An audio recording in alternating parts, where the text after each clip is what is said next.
A lot of this isn't going to make sense to you, and I'm sorry about that. I'm just going to start at the beginning, with the house.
I lived here until I was 11, but I wasn't allowed inside half the rooms.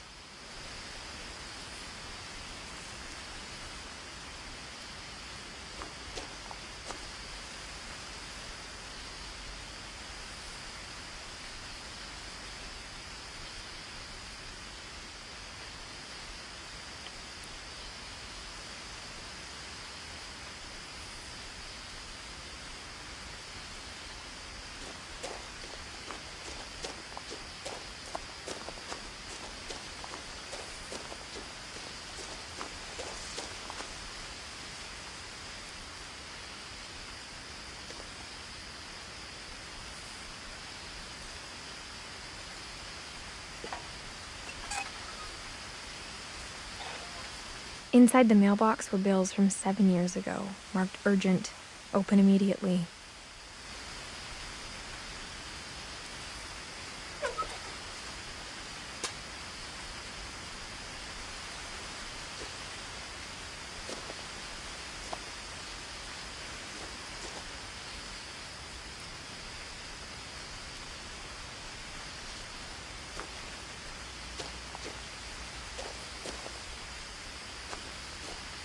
I hadn't been back since my brother Lewis's funeral.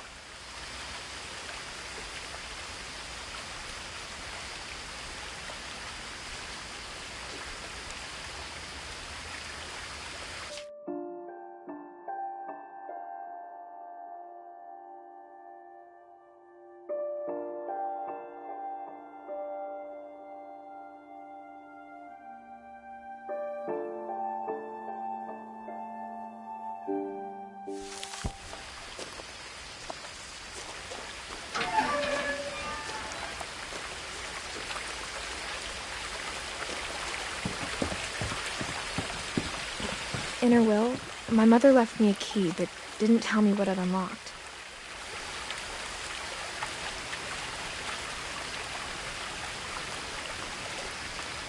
Maybe she thought I'd know, or she thought that the mystery would be enough to bring me back.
No one had driven this way in a long time, but I saw a few hoof prints.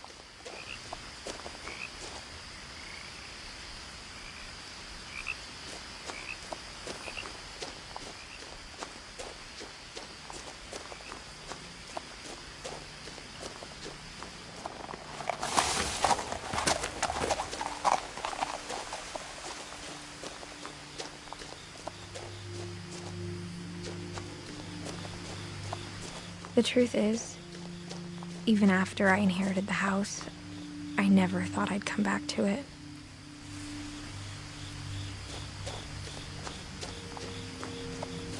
But now I had questions about my family that only the house knew the answers to.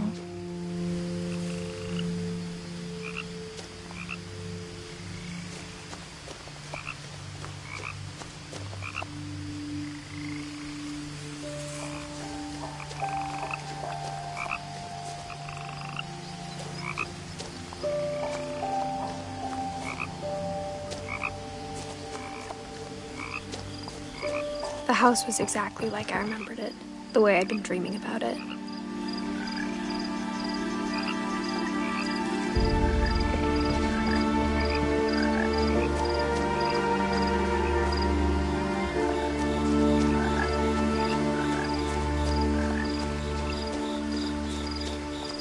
As a child, the house made me uncomfortable in a way I couldn't put into words. Now, as a 17-year-old, I knew exactly what those words were. I was afraid of the house.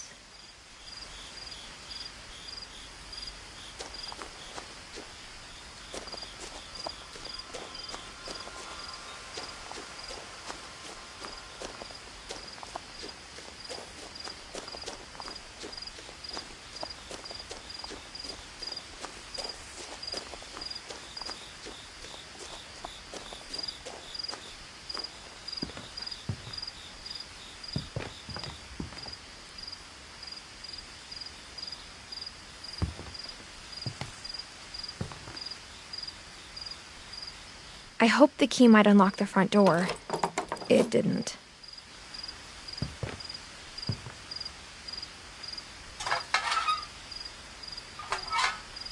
Looking in, I felt like the house itself had been waiting for me.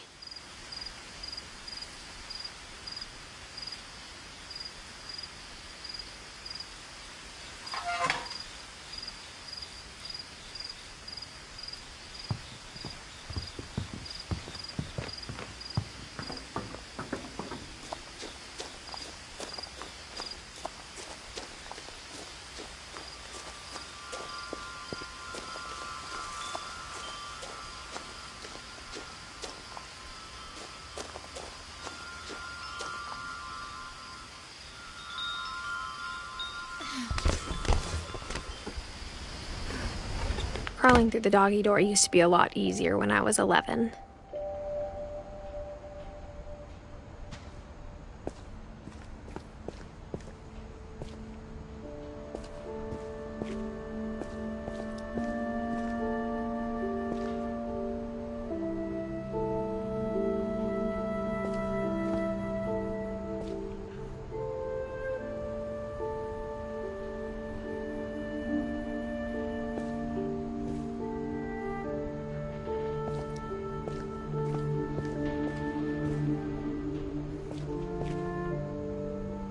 The power had been turned off the night we left.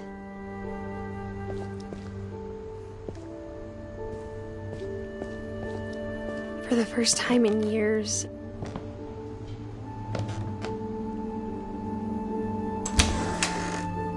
I felt like I was home.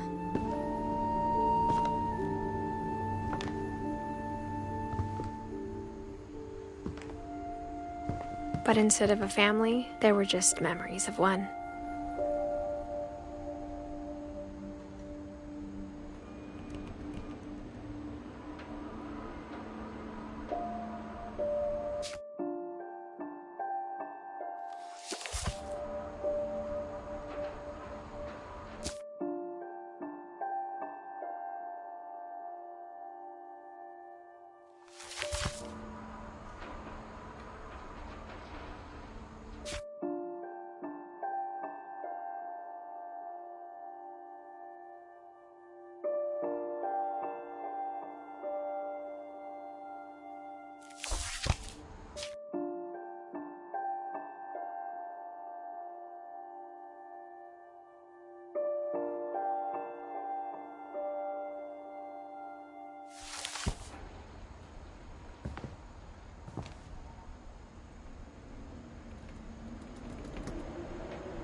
Like how only one restaurant would deliver to our house, so we had Chinese a lot.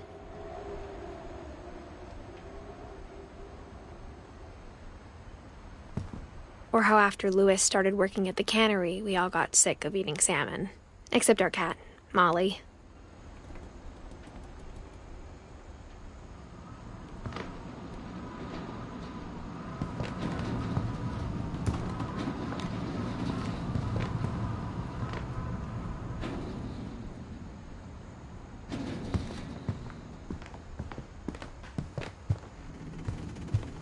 The table was still a wreck from the night we left.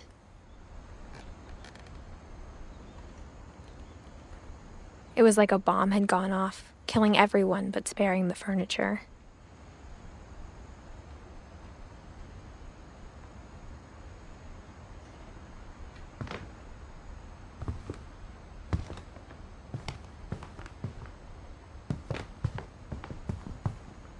My mom was the only one of us who could imagine Great-Grandma Edie living in a nursing home.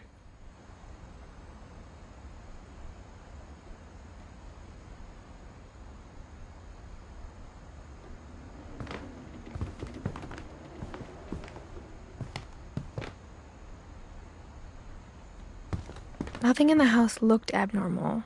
There was just too much of it. like a smile with too many teeth.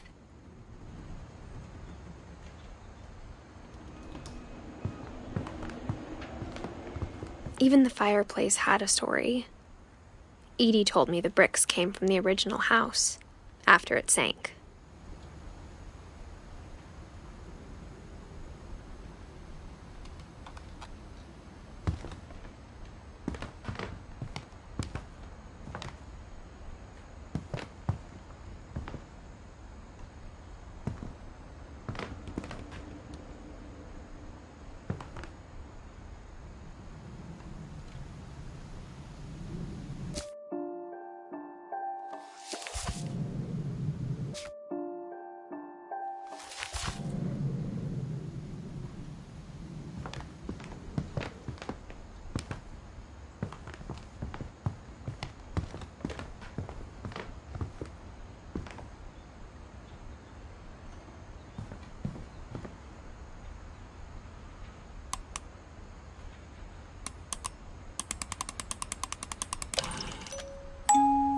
Great-Grandpa Sven built a music box for Barbara, along with the rest of the house.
My mom wasn't much of an optimist, but she never stopped believing that my brother Milton was alive.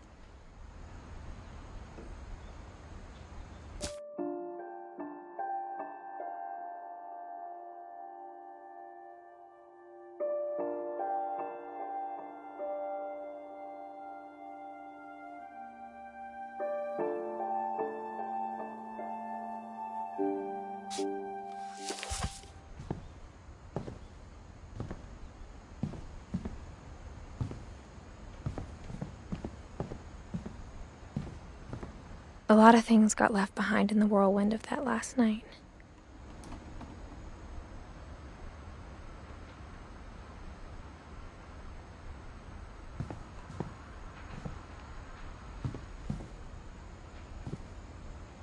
After Milton disappeared, Mom sealed up all the bedrooms.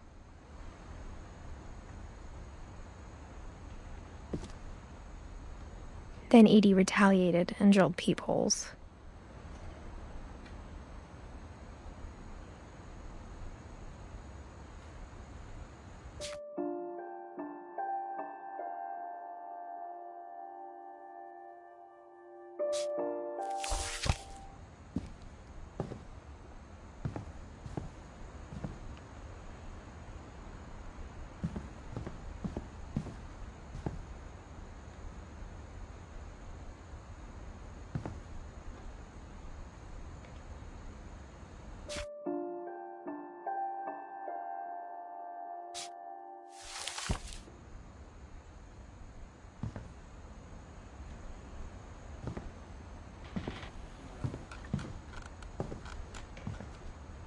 I spent a lot of time playing in Great Uncle Walter's room.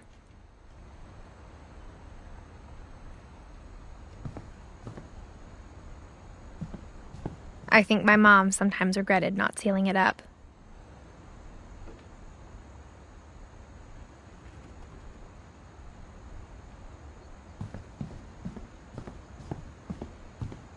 Louis told me there were secret passages, but I never believed him.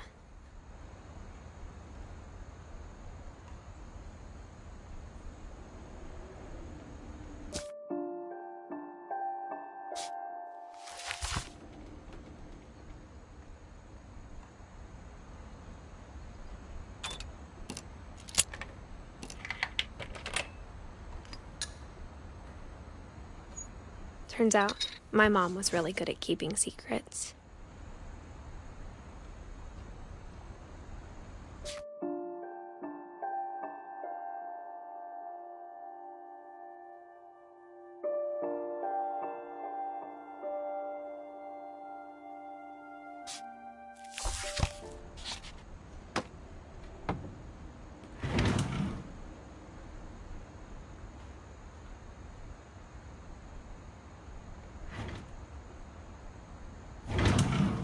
Now it was time to find out what my mom had been afraid of.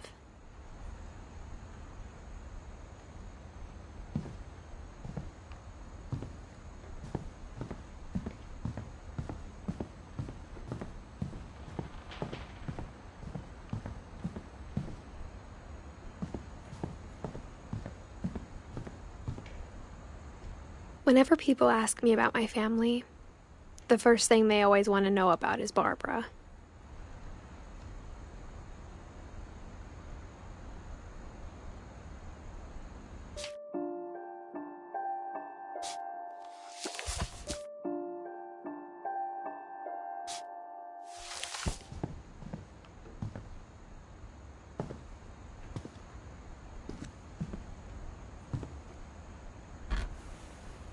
Barbara was a child star for 2 years, until America grew out of it.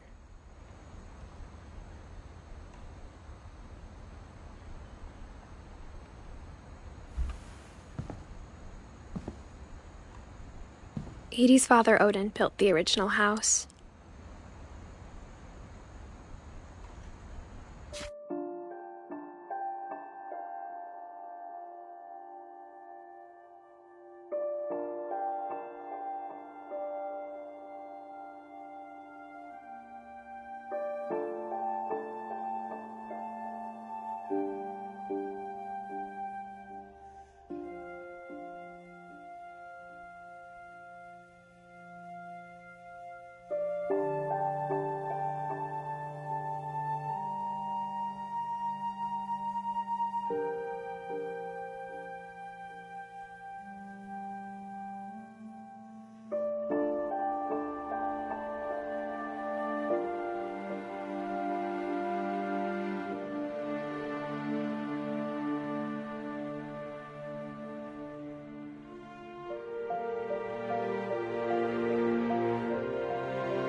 Mom must have locked the third-floor stairs on the night we left.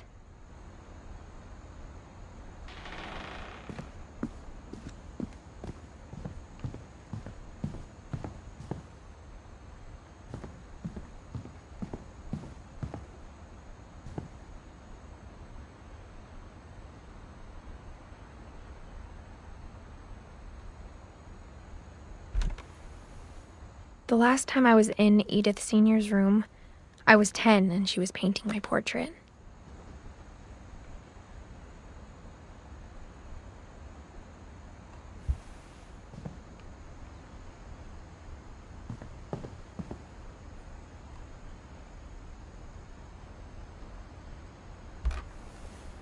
My Grandpa Sam spent 7 years sharing a room with his dead brother, Calvin.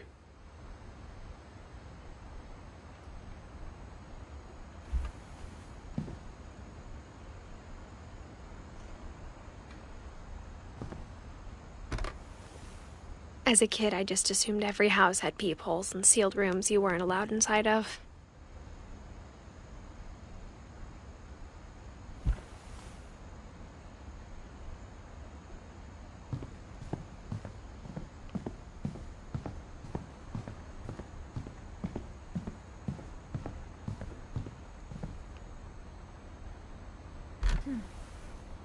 Molly always seemed like a girl I could imagine being friends with, if she hadn't died in 1947.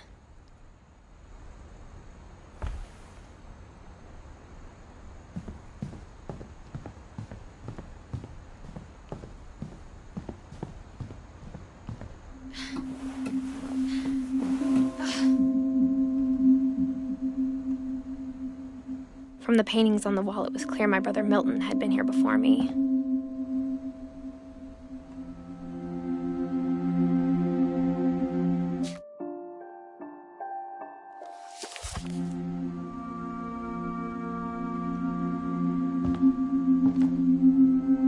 Reading this, maybe it sounds like I had a plan.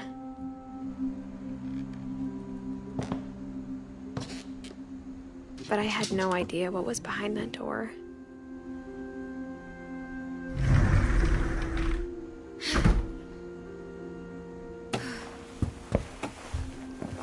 Just like I had no idea where all this was gonna lead.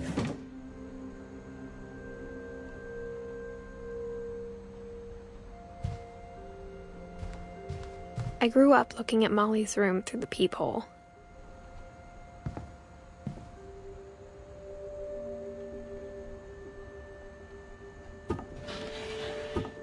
Molly's gerbil had a tiny bedroom with its own even tinier gerbil cage.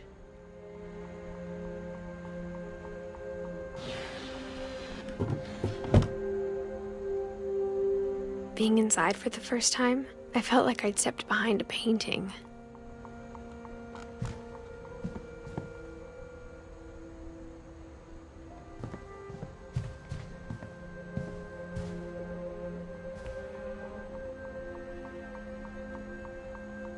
I got the sense Edie had spent a lot of time here, before my mom sealed the doors.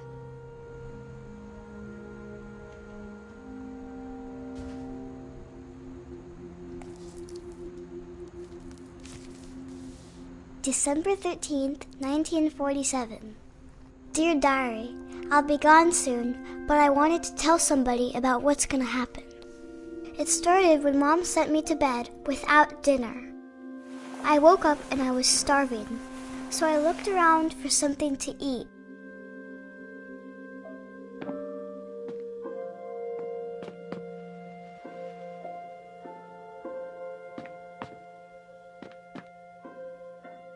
My Halloween candy was all gone.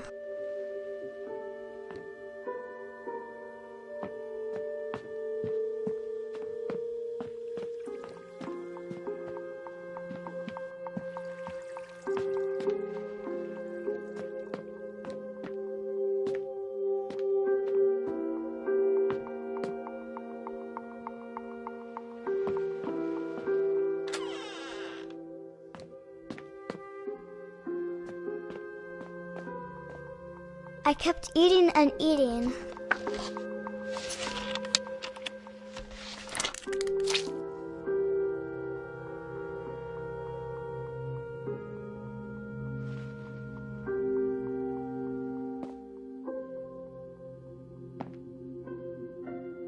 I ate a lot of things that night.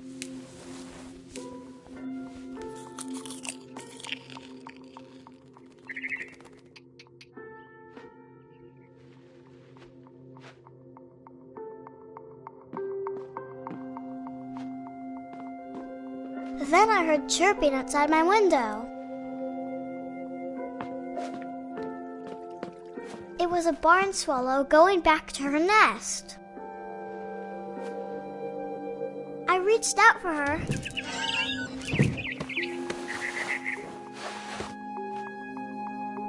And suddenly, I was a cat.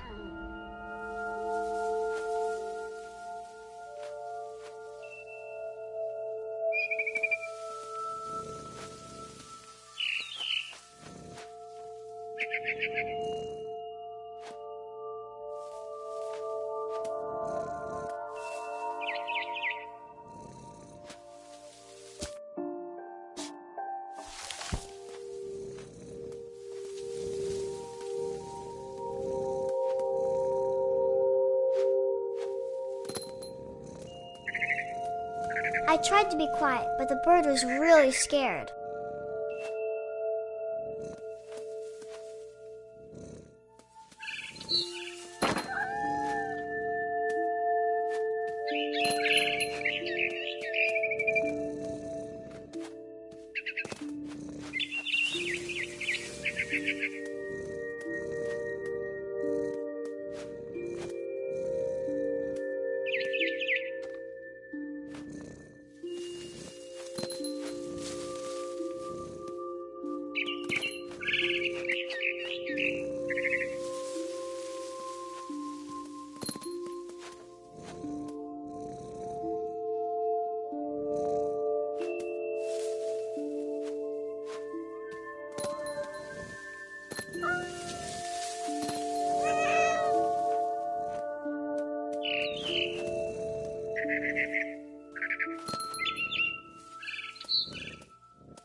I jumped and I almost got her.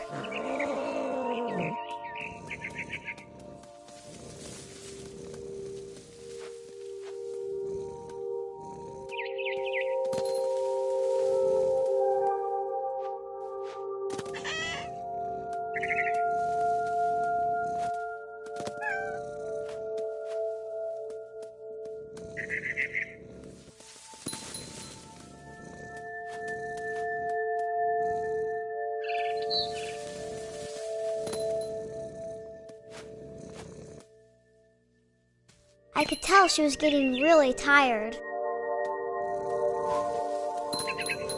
Now I was up in the big tree.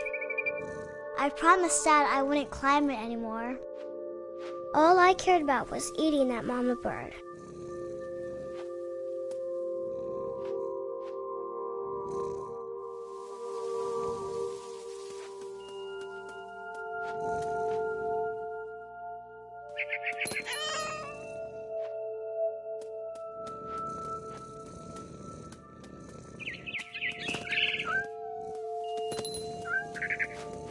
I gobbled her up. And suddenly, I was an owl. First, all I heard was the wind. Then I heard little teeth nibbling in the grass.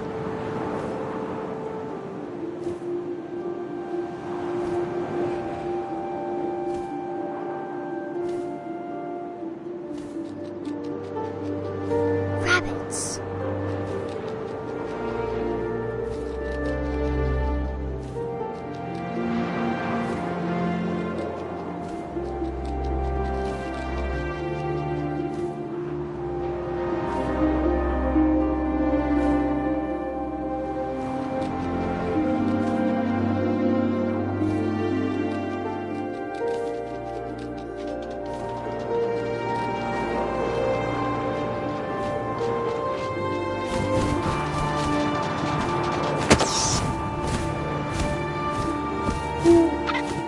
Imagined his face looking up and seeing mine through my talons.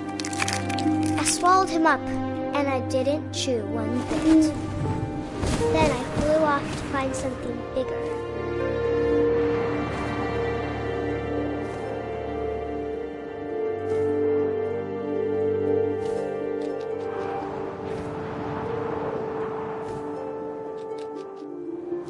A mama rabbit.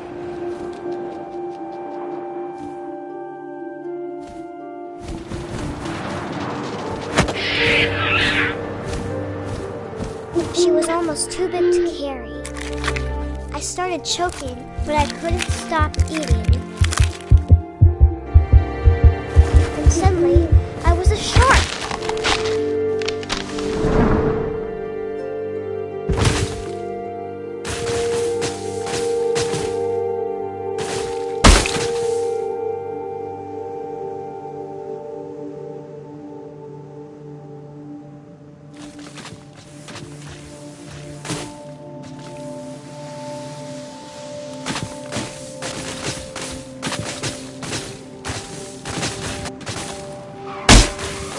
I rolled off a cliff and into the ocean. Now, I was hungrier than ever.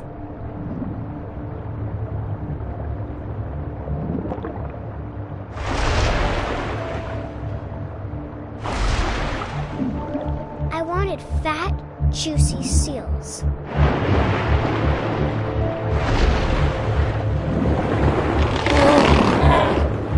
I tore off her flipper, and it tasted really good.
opened my eyes, everything had changed.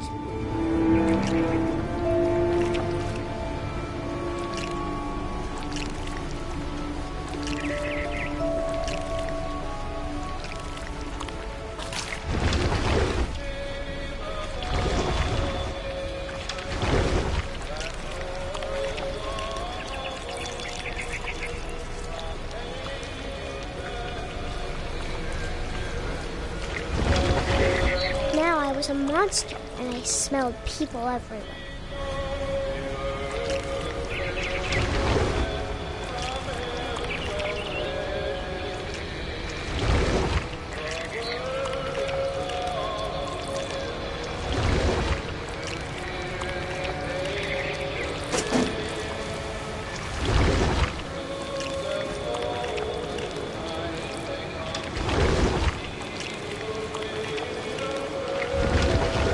I was big, but I moved real quiet.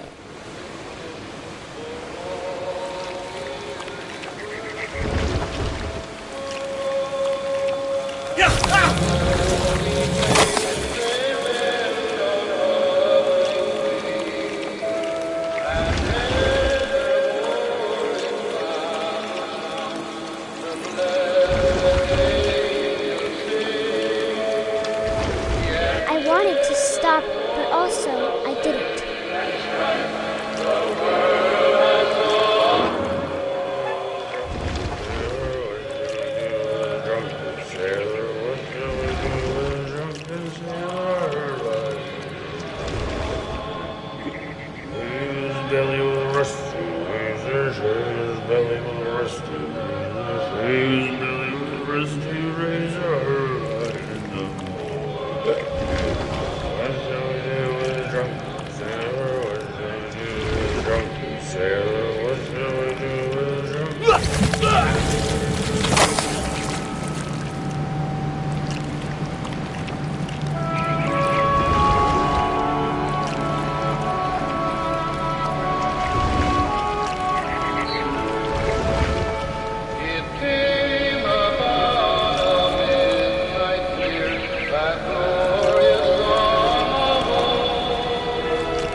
After the last passenger, I was still hungry. And to cross the water, I smelled something new. Something I had to have, so I swam towards it.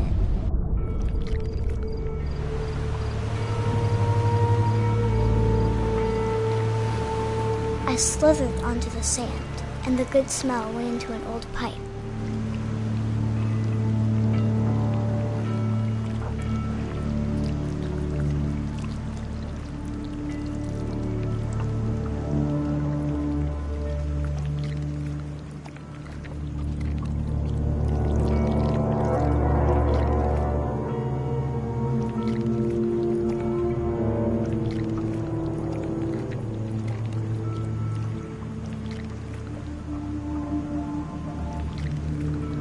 I got closer and closer.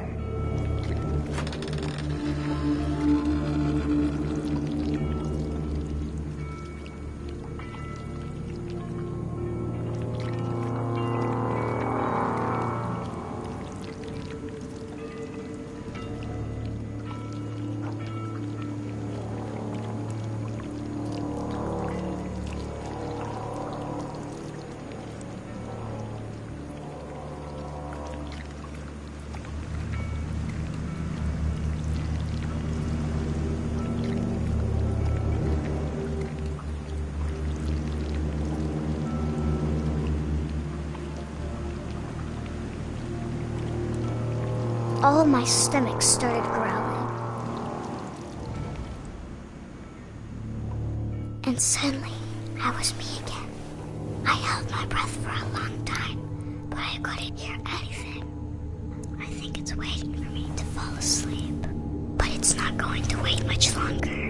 It needs to be, and we both know I will be delicious.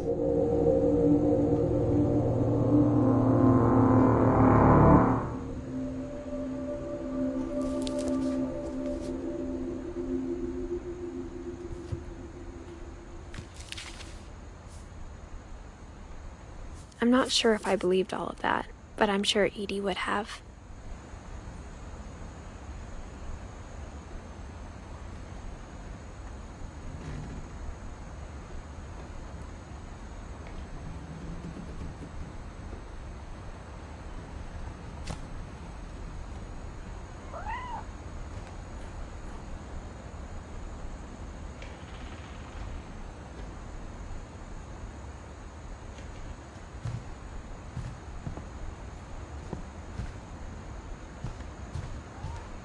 I can't describe it, but I felt like some part of Molly was still here.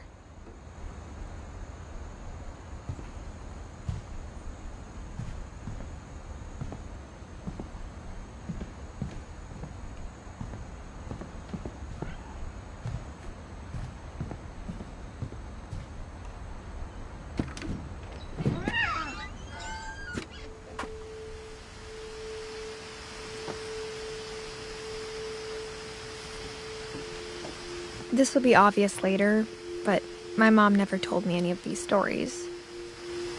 Edie would have, but Mom didn't like bringing up the past. Though, when we adopted a stray kitten, she was the one who named it Molly.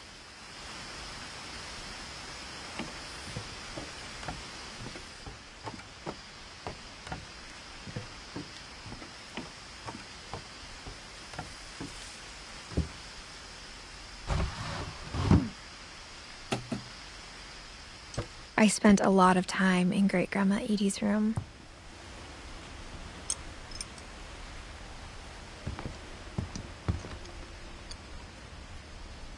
Edie knit me a new pair of gloves every year, just in time to replace the old ones.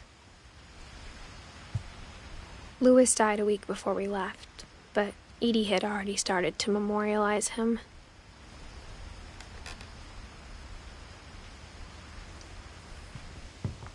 Her room was like a museum.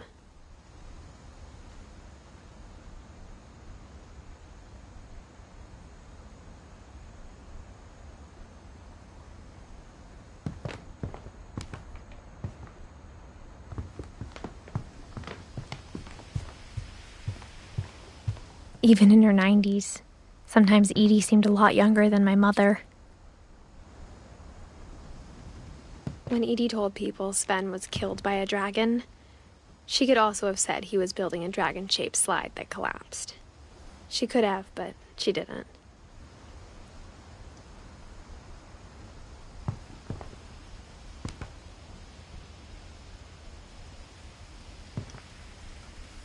One summer, they evacuated the island, but Edie refused to go.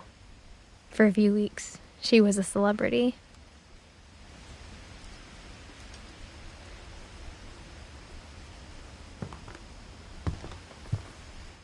I hadn't thought of myself as Edith Jr. for a long, long time. Edie gave a big interview about a mole man living under the Finch house. My mom was furious.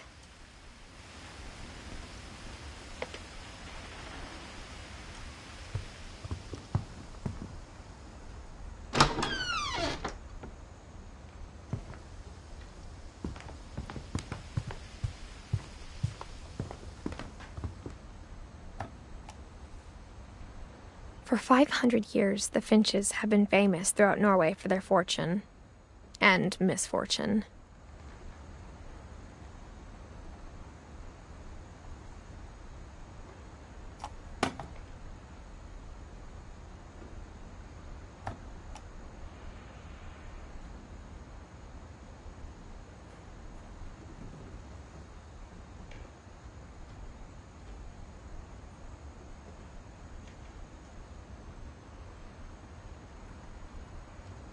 Odin Finch buries the latest victims of the family curse, his wife Ingeborg and their newborn son, Johan.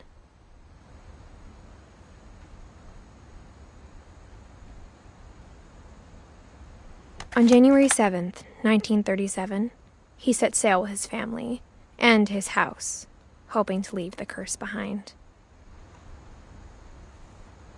But 40-foot waves off the coast of Washington send the house and Odin to the bottom of the sea. Odin's daughter Edie, with husband Sven and baby Molly, step ashore on their new home, Orcas Island.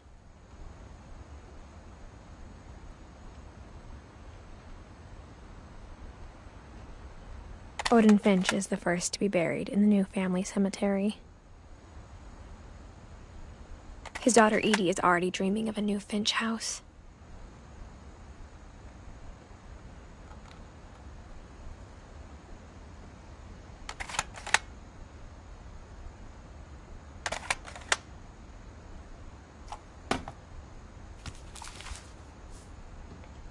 Whatever's wrong with this family, it goes back a long ways.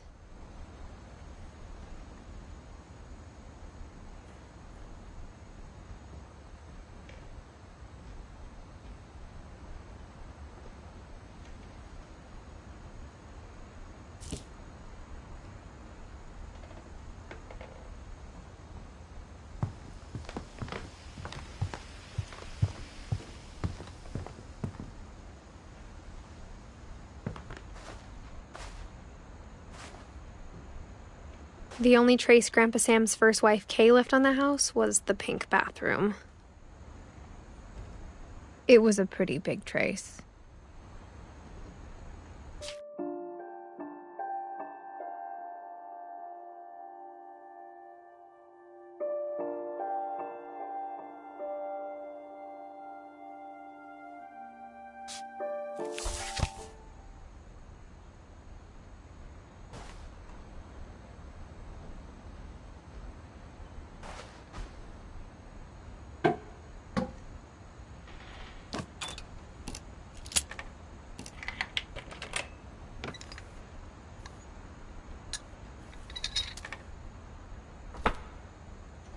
There's a secret in this bathroom.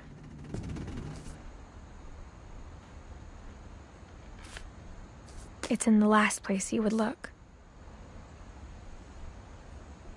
It isn't in the cupboard.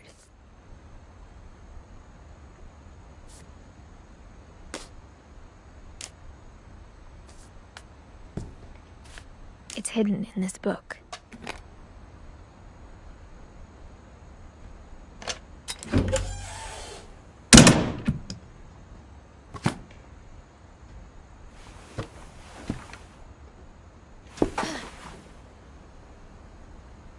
Sven gave Sam an old camera he'd refurbished. He never put it down.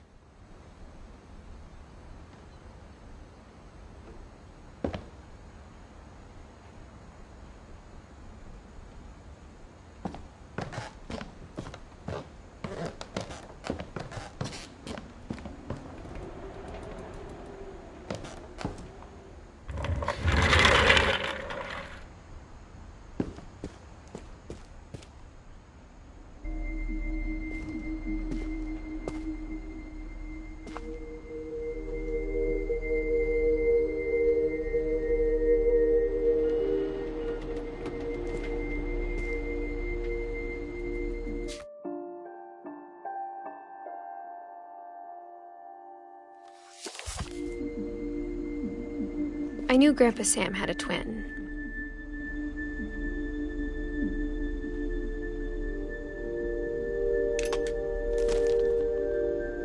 And that he never talked about him.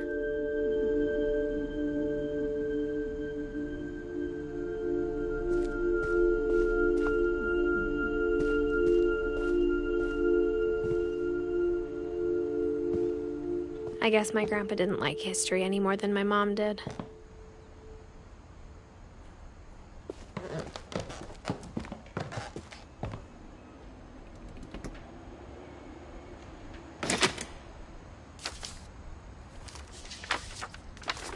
How I Want to Remember My Brother by Sam Finch. The thing I remember is that when he made up his mind, that was it.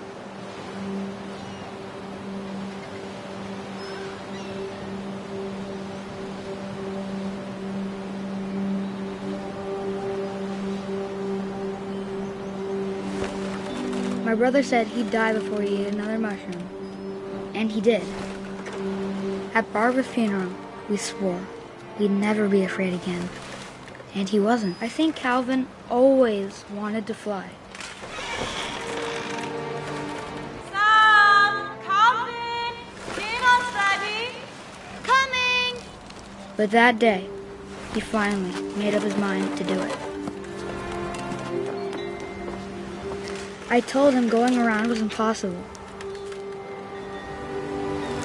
Maybe if I hadn't said that,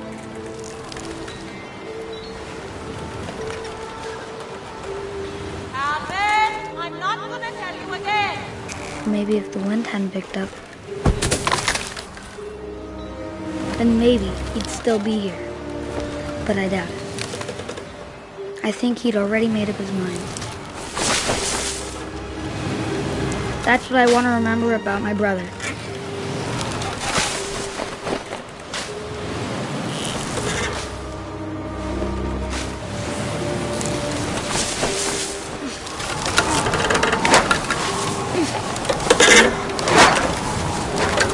The day he made up his mind to fly, and he didn't.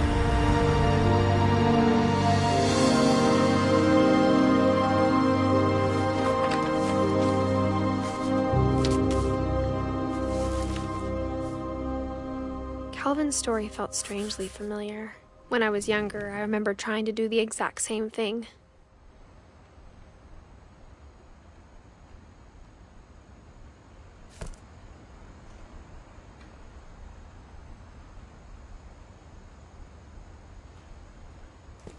After the funeral, Edie roped off Calvin's half of the room.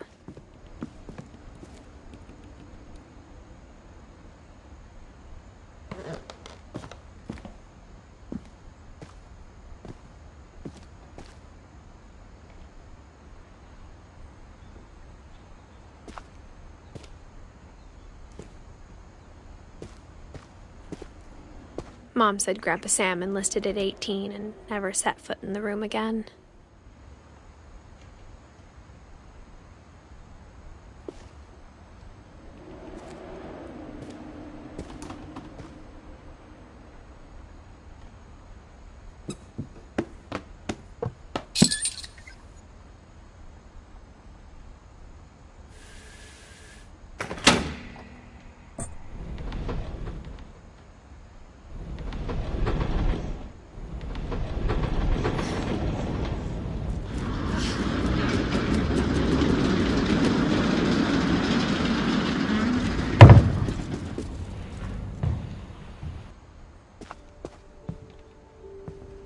The passages were a pretty tight fit. They'd obviously been built for smaller hands and bellies.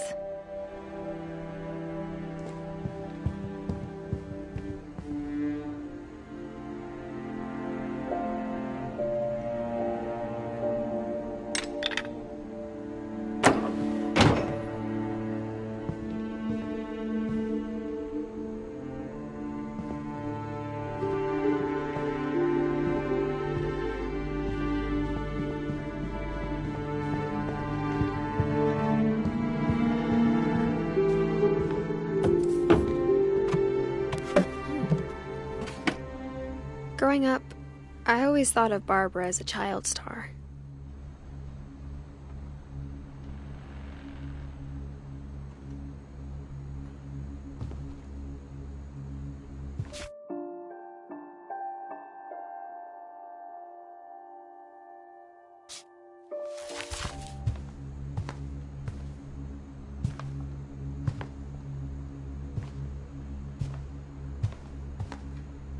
I never thought about how hard it must have been for her afterwards.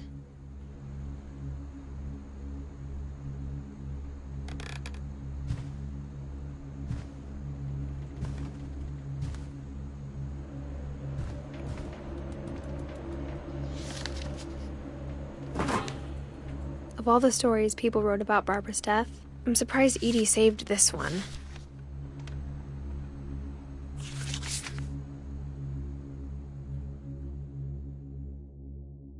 Old Jack here with another ghastly tale inspired by America's most unfortunate family.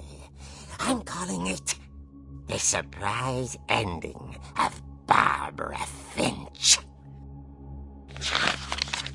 As a child star, Barbara was famous for her scream. Now at 16, she was all washed up, a has-been. But in a lucky break, she'd been asked to perform her signature scream at a local convention for monster movie fans. It was just the boost her career needed. Unfortunately, her scream hadn't aged well. Getting better. I think you just need the right motivation. Her biggest fan and current boyfriend, Rick, was about to demonstrate when... Now that was a great scream. It was Barbara's father, Sven. He'd slipped into a table saw and had to be rushed to the emergency room. So Barbara got stuck babysitting her youngest brother, Walter. Her convention comeback was cancelled. Okay, I'm hearing frustration, but I'm not hearing terror. What if I tried... A gang of hoodlums in Halloween masks have been terrorizing Orcas Island tonight. Police are urging residents to... That came from the basement. You're right! Also, I loved your delivery on that. Why is your basement door locked? Because my dad likes making puzzles and secret passages. There's a key hidden in the music box. The secret is to keep winding and winding until finally the key pops out. Thanks, babe. I'll be back in a sec. 20 minutes later, Rick hadn't returned. So Barbara went to look for him, right on cue. She reached for the music box. And as she wound the key, she listened for Rick, but the house was silent.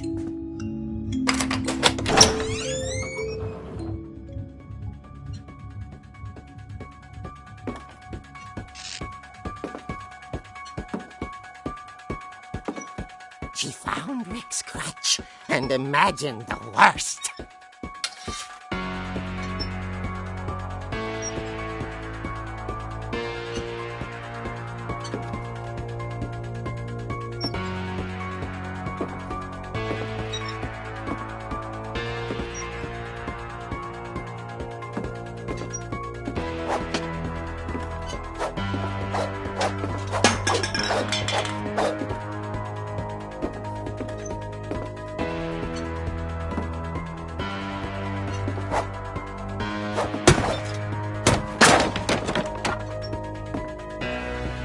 Leader is the infamous Hookman killer, Dr. Carl Hamill, who impaled and then ate his family 10 years ago tonight.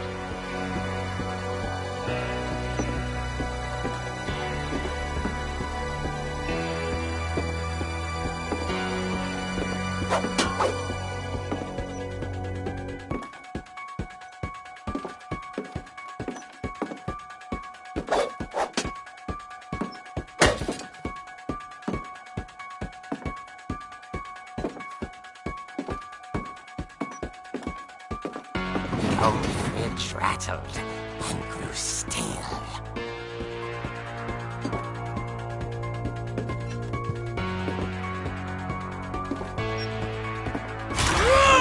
Oh dear!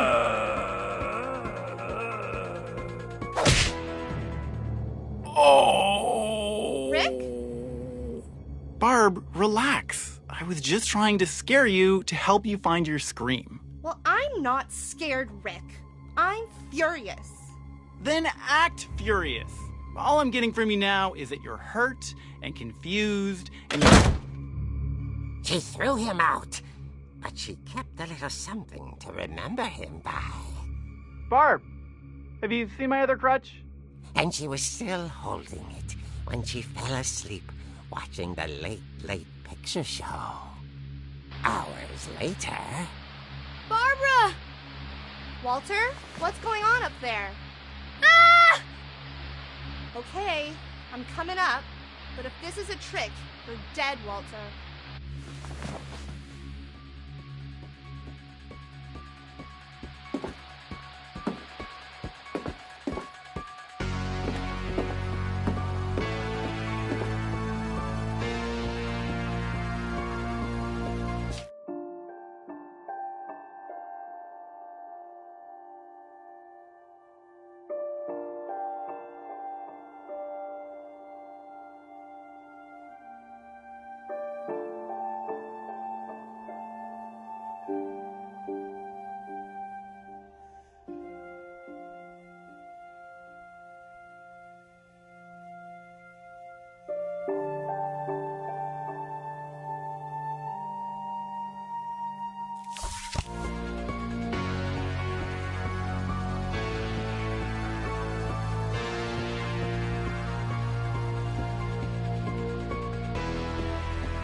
Walter had vanished, but his bedside radio was still on. Orcas Island police describe the man as 6 feet tall, with a steel hook for a hand. Residents are urged to lock all doors and windows and notify the police of any suspicious activity. Barbara turned, saw the hook man, and was speechless. He was quite smashing.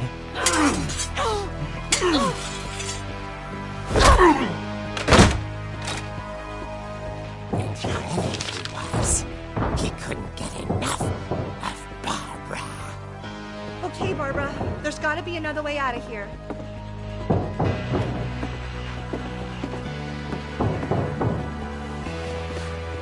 That night, she played her part beautifully.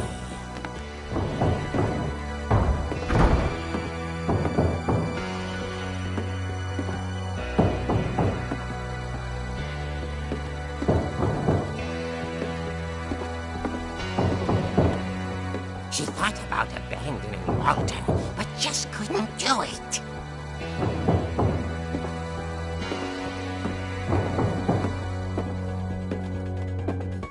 Molly's door hadn't been opened in years. The hinges groaned.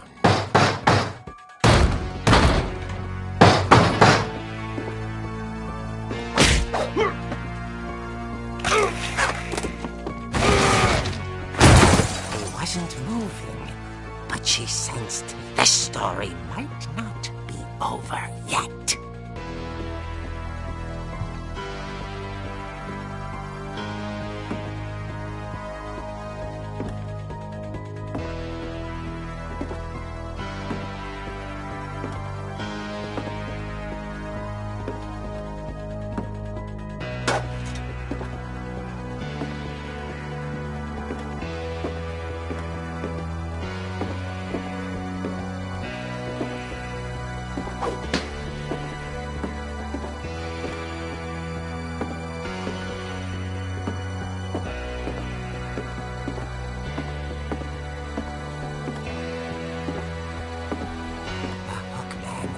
Vanished.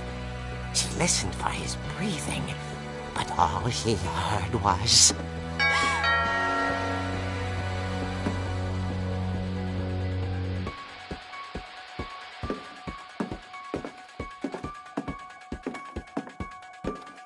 Someone at the door was dying to speak to young Barbara.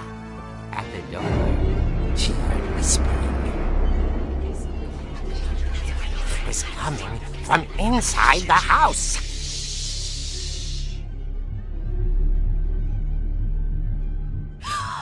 Oh dear. Surprise! Bravo, Barbara! You were wonderful. The monsters had come to surprise her. For Barbara, it was a dream come true.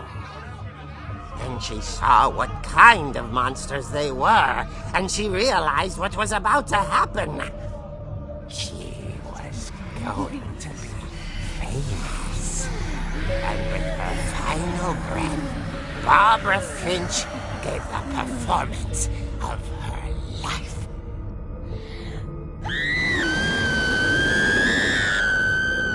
I wasn't there myself, but I hear Barbara was magnificent. Poor girl. She had a taste for stardom. But unfortunately, so did her fans. Of course, the police blamed it all on poor Rick, who disappeared the same night. And little Walter, hiding under his bed the whole time. He took it all pretty hard, but that's another story. As for Barbara, tucked inside the music box is all they ever found of her. Her ear. Now that's what I call a real eerie tale.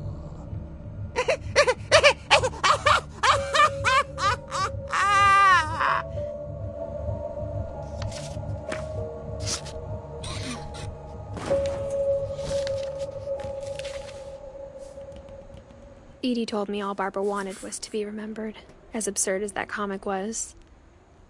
Maybe what Edie saw was a happy ending.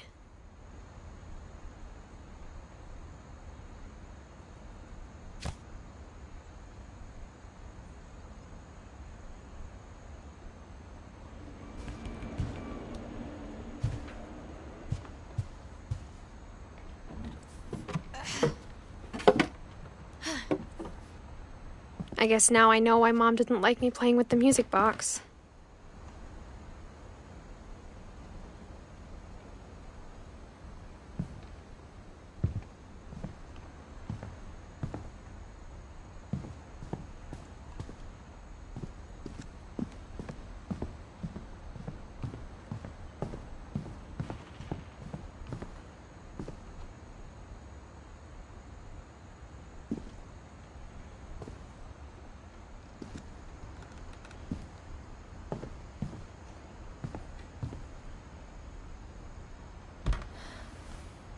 Edie told me once that every Finch who ever lived is buried somewhere in the library.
Mom said the basement was off limits, unless I wanted another tetanus shot.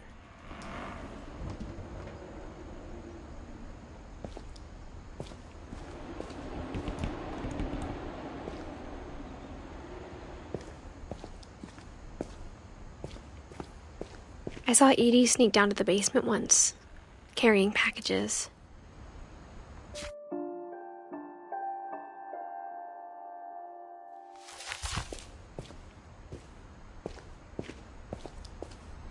thought maybe she was hiding presents.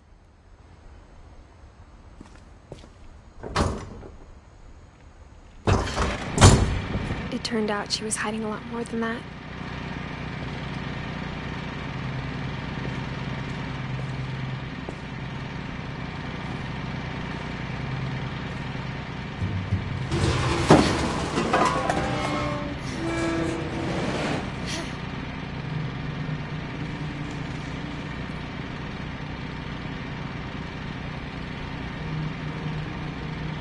I remember asking Mom once about where Walter had gone.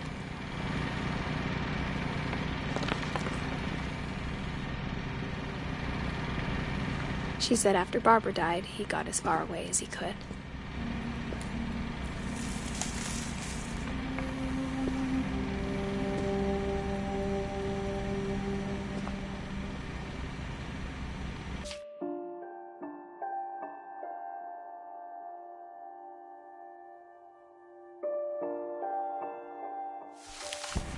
If there's a pattern in all these stories, I think it's that none of us has gotten very far.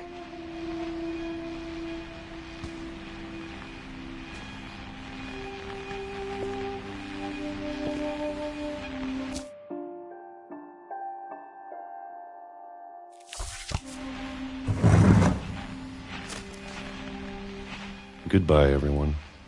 I can't believe I've been down here for 30 years. On that first day, after the shaking started, I didn't think I'd survive a week.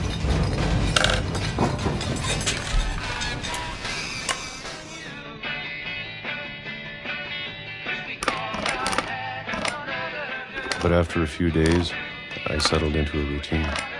That's what kept me sane. Having a schedule, living for today. I always expected to be dead tomorrow. But if you wait long enough, you get used to anything.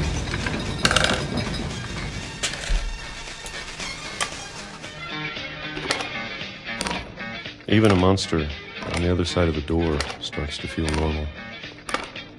Almost friendly.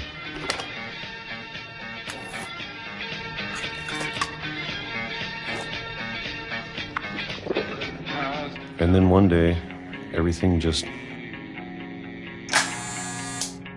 stopped.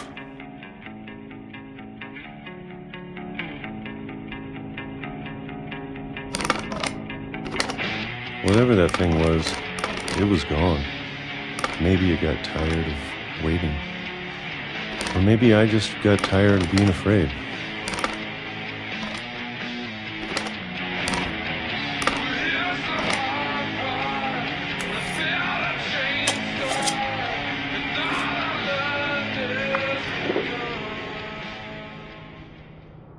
It's been a week now, the longest in 30 years.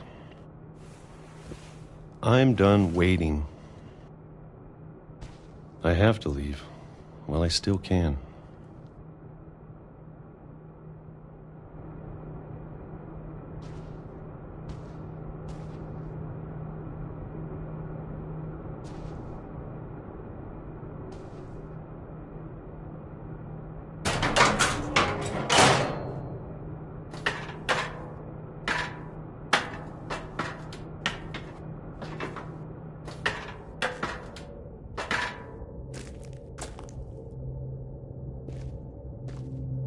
I know it's out there, somewhere.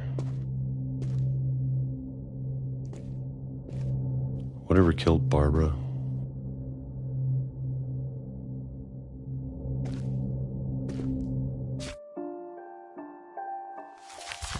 And Molly.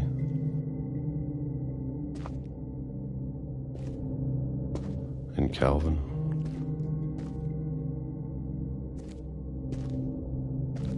Maybe this is all a mistake. But I need to stop living the same day, even if it kills me.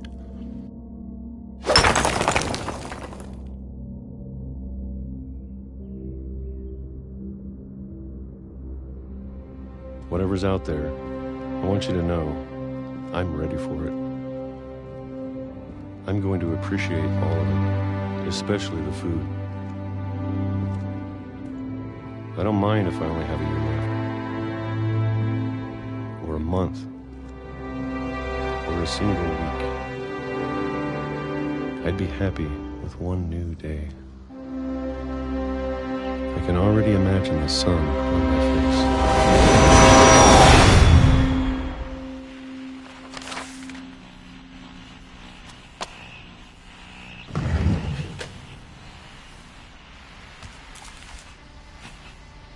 Walter died when I was 6.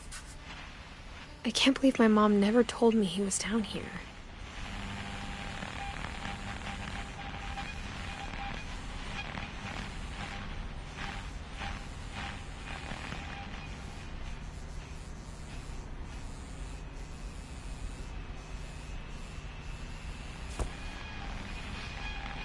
I'm sure my mom was trying to protect me.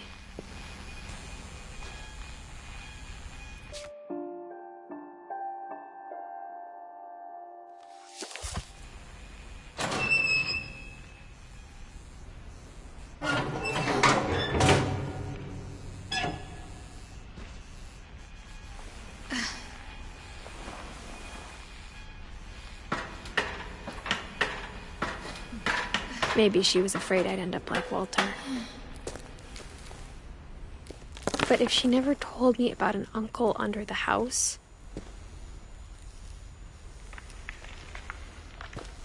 I can only imagine what else she was hiding.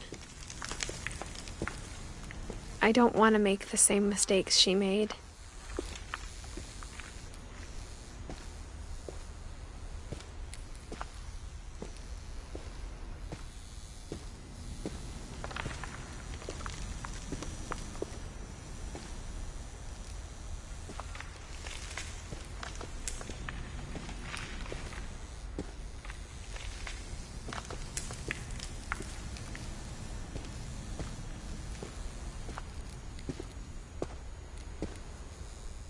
Trying to bury something that's still alive.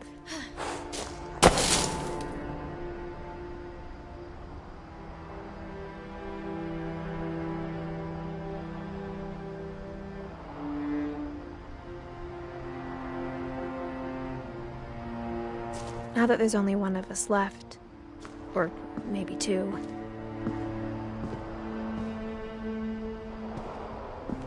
I thought it was time I heard the stories for myself. And found out what happened to everyone else. But now I'm worried the stories themselves might be the problem. Maybe we believed so much in a family curse, we made it real.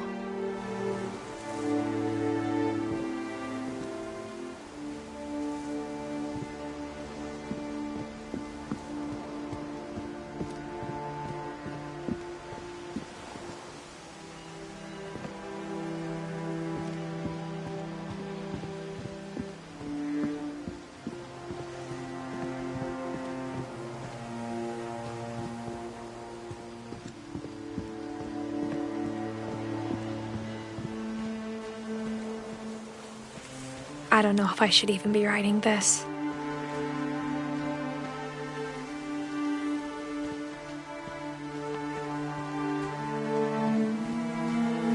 Maybe it'd be better if all this just died with me.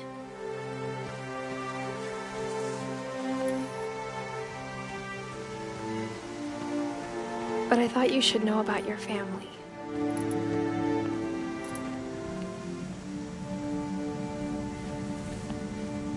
And the history you're a part of.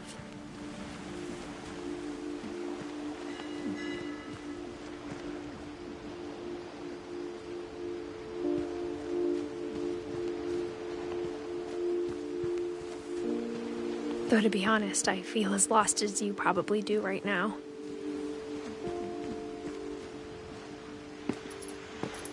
I think the people in these stories believed them, for what that's worth.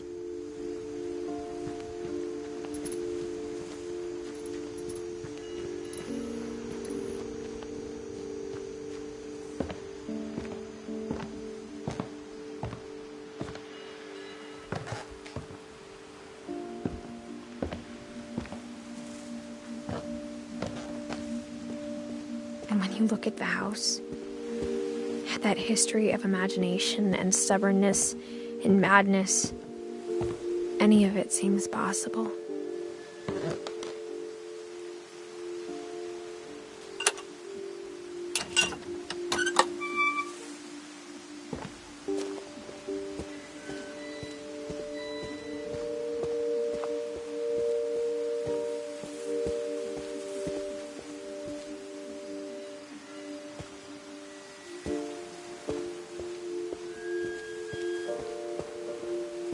I think we've been surrounded by death for so long, we've just gotten used to it.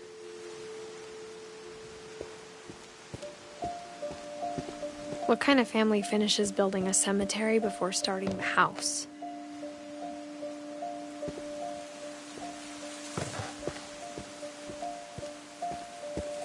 It's embarrassing for me to admit this, but the pet cemetery made me more uncomfortable than the human one. 3 of the gerbils were mine, and 2 had been my fault.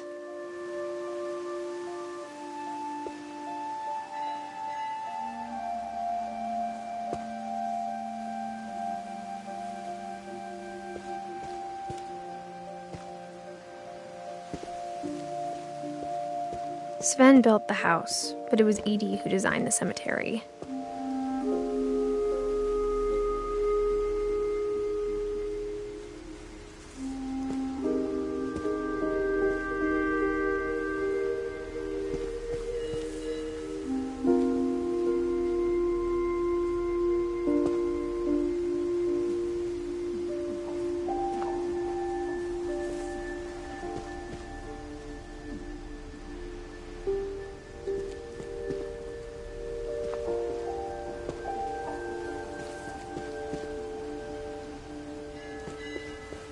I'm sure Odin's monument had been Edie's idea. My mom was always trying to move on, but for Edie, the past never went away.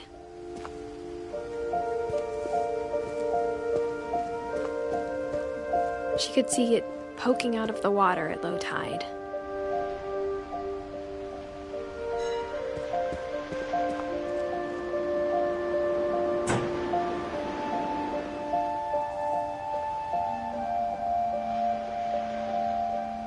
Edie said she dreamed about the old house every night.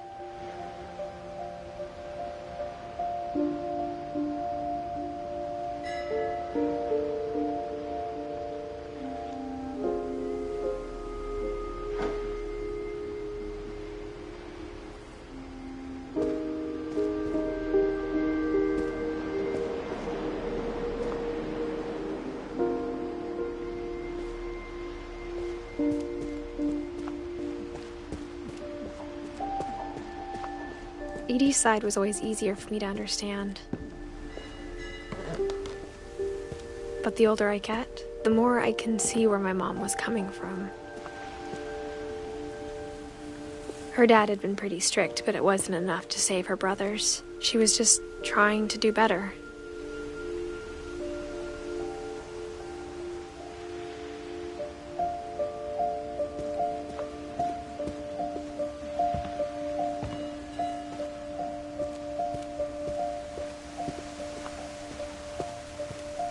There's so many things I wish I could ask my mom now. Part of me thinks this is what she wanted all along. For me to come back someday and find everything out for myself.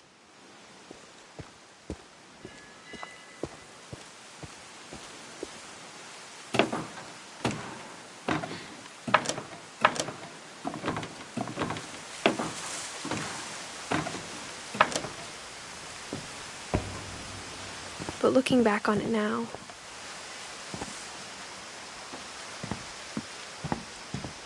if she told me there was going to be so much climbing, I never would have come when I was 22 weeks pregnant.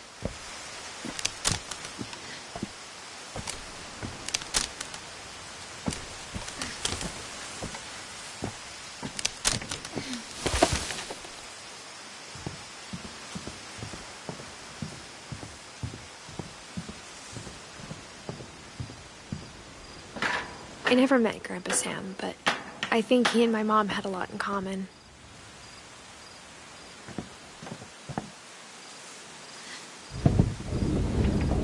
They were both pretty intense.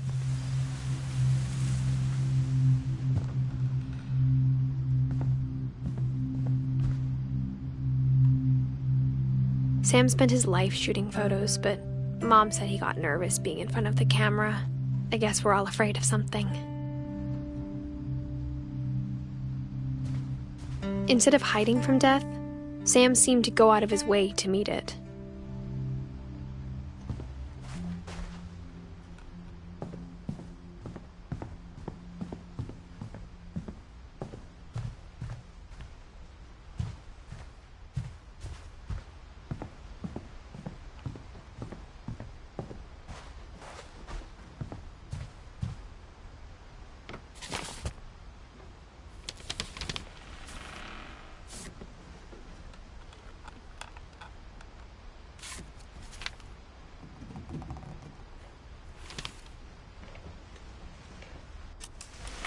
Dawn, I promise, you'll never forget this weekend.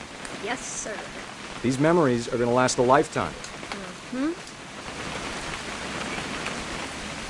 I gonna have to shoot anything? It's a hunting trip, Dawn. Shooting is strongly encouraged.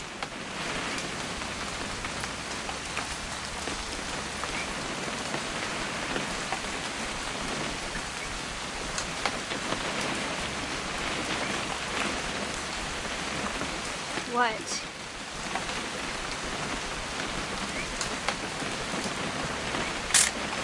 Perfect. It's gonna rain the whole weekend, isn't it?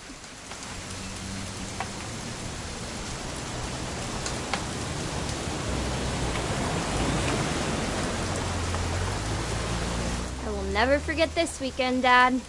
That's the spirit. Okay, got it. I'm gonna take some pictures, okay? Just be careful. That camera's older than you are.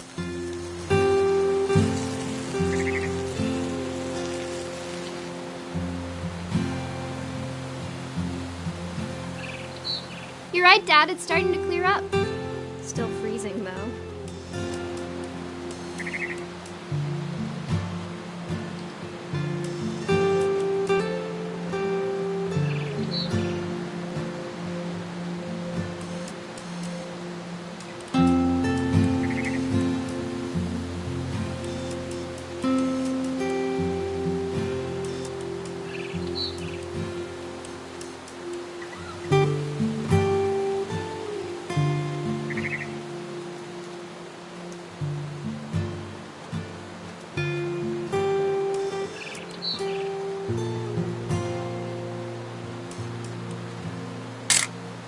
Aw.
Definitely should not have drunk all that coffee.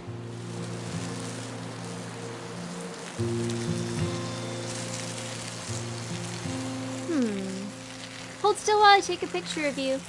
I definitely won't. Hey! That's a keeper. I'm just saying, I'm not always gonna be here, Dawn. You'll need to remember this stuff, if you want to survive. I'll be fine, Dad. You know who else thought he was gonna be fine?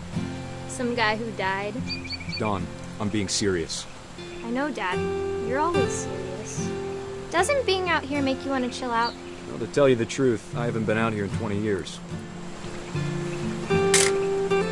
Dawn, don't you think you could find something more interesting to photograph?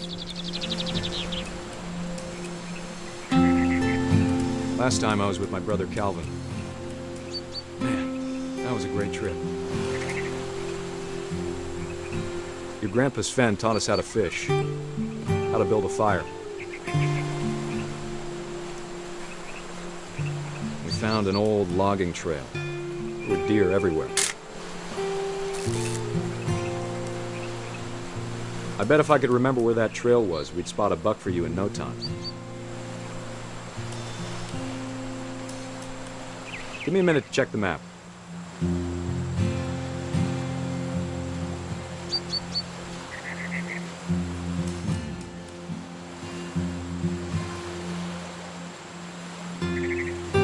Dad! Good eyes, Dawn. Before you take the shot, let me get a picture of you.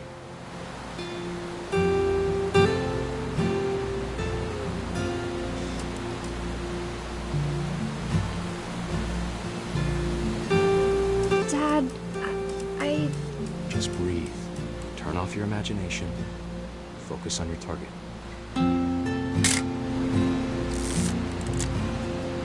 Let me get behind you.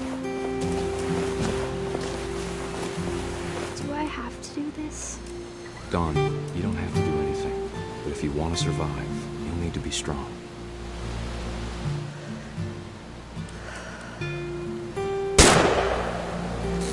Great shot, Dawn!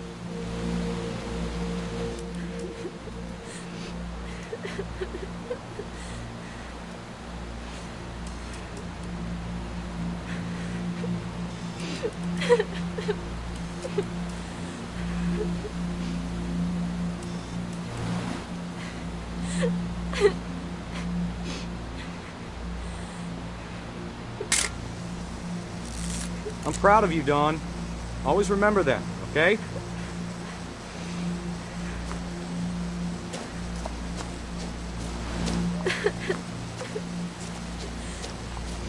Sorry, Dawn, just gotta reset the timer.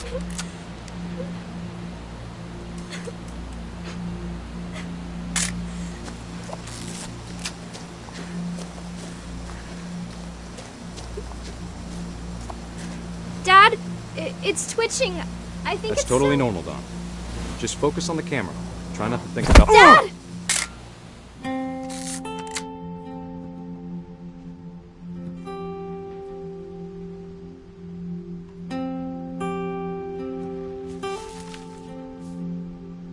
Of all these stories, that's the one I wish most that my mom had told me.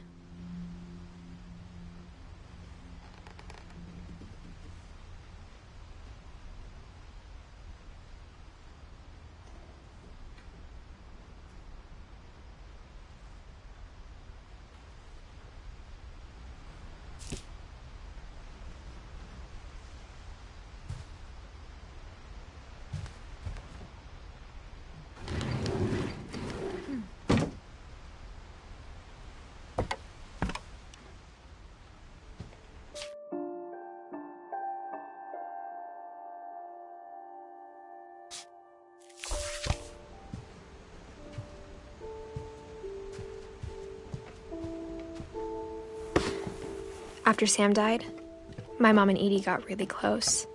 They'd both lost a lot.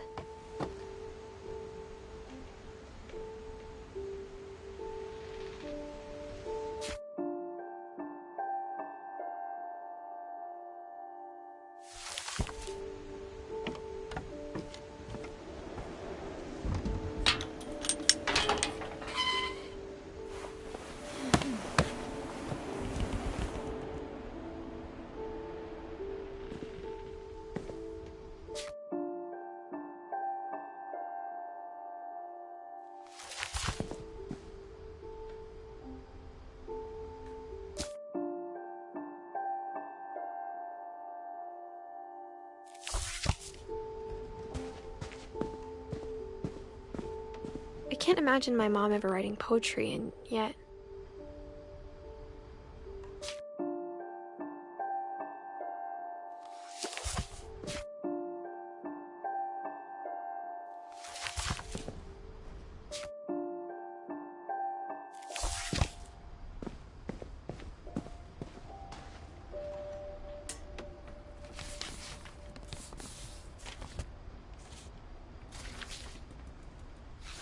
Dear Kay, do you remember the way Gregory used to laugh when he thought he was alone?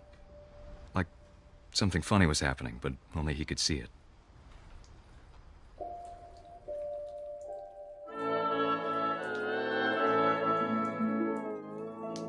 I think he saw things the rest of us don't.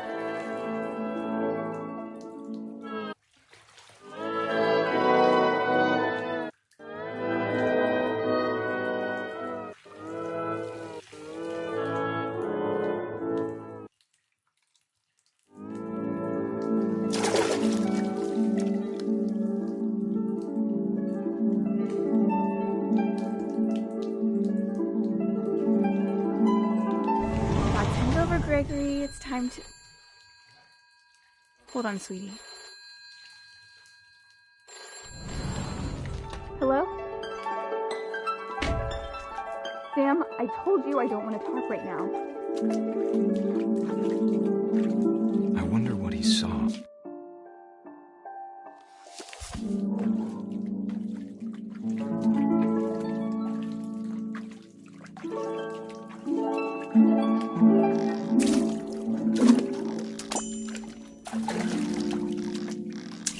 What his world was like. He reminded me so much of Calvin. Lost in his imagination.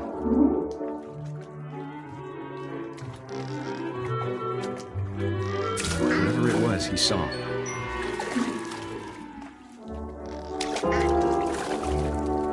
It sure made him happy.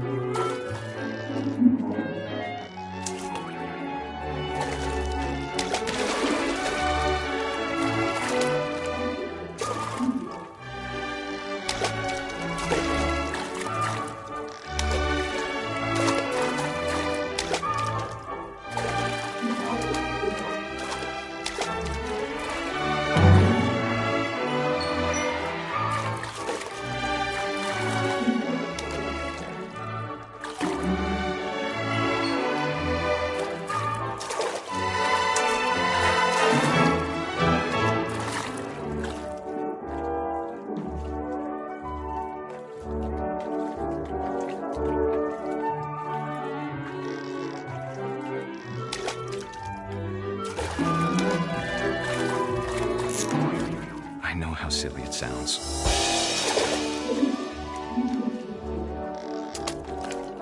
That I worried about a baby being too happy. But I could feel him slipping away. Sorry about that, Gregory. I know you did everything you could. Maybe if I hadn't called that night. I wish he could have told us about the world he saw.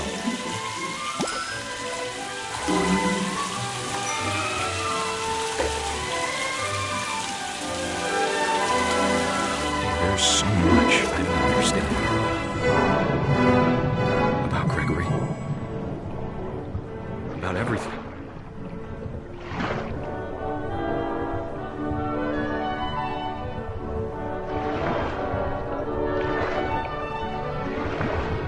But I know what happened wasn't your fault.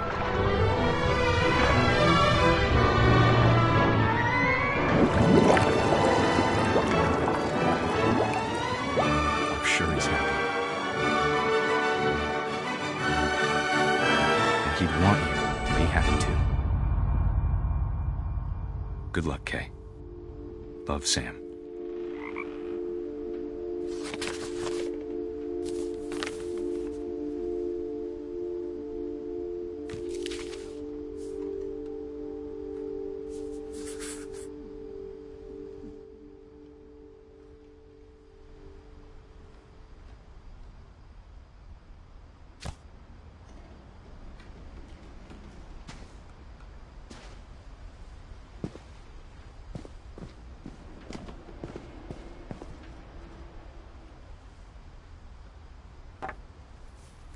A poem for Gus, who always said the wedding was a bad idea.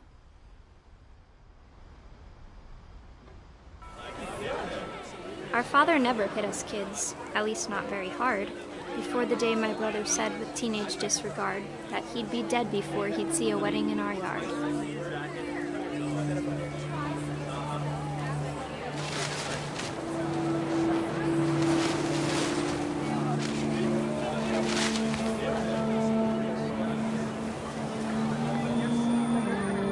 Father made him come, of course, but Gus stood far apart, just flew his kite and bottled up the storm inside his heart.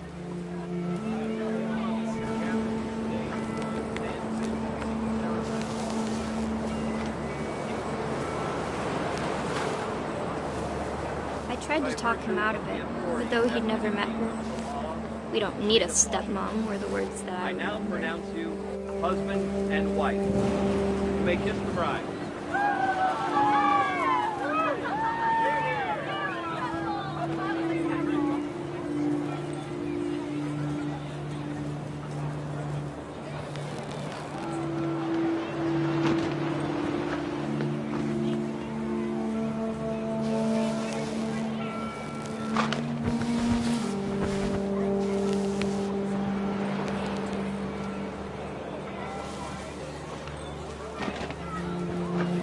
When the time for photos came, Dad ordered him to come here. But Gus declined and as a sign held up his middle finger.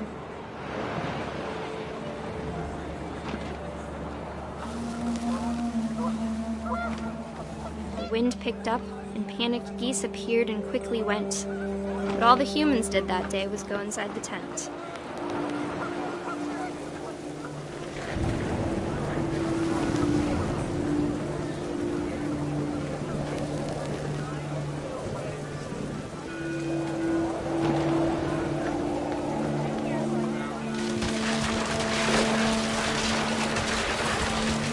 The rain came down in buckets then, but no one seemed afraid that nature might destroy the tent our dad had crudely made.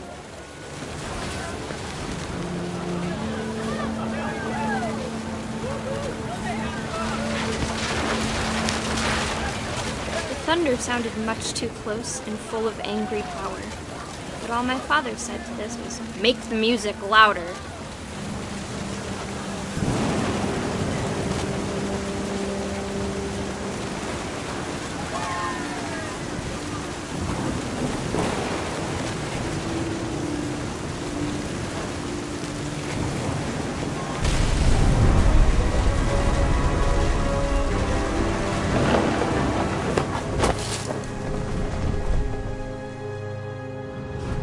wish that I could truly say I thought about you on that day. Out there on the beach alone, just you, the wind, the sea, and foam. But I didn't, until we found you.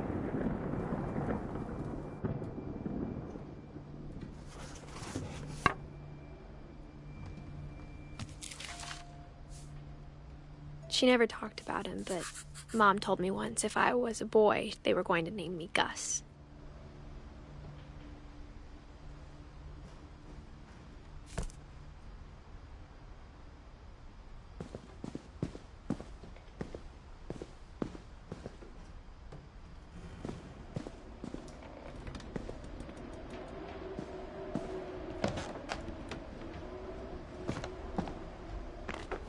My mom moved up to the loft after her brothers died. At the time, it was as far away as she could get.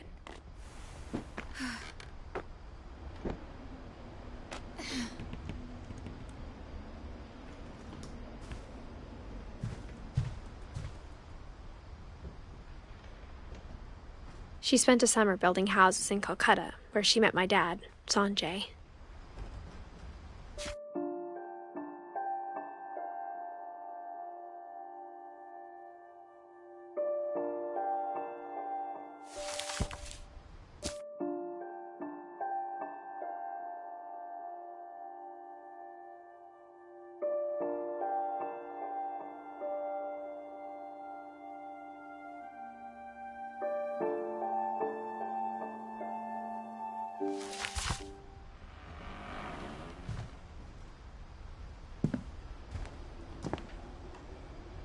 Religion was another thing my mom never talked about, but I think it helped her a lot after her dad died.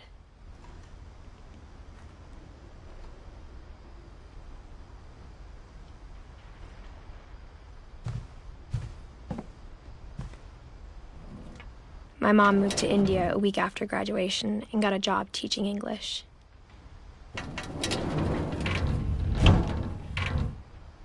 Louis was born a year later.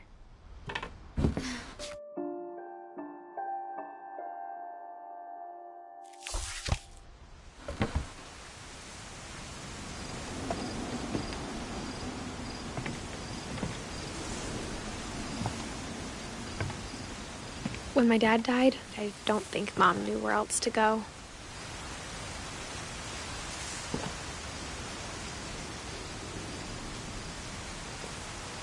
I'm sure Edie was happy to have her back.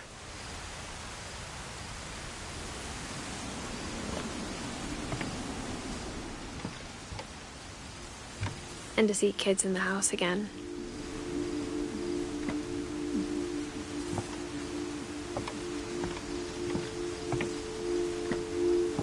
The house had to get a little bigger, but Edie was used to that.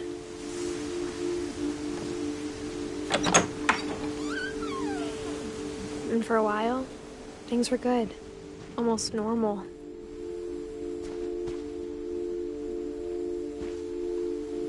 But it didn't last.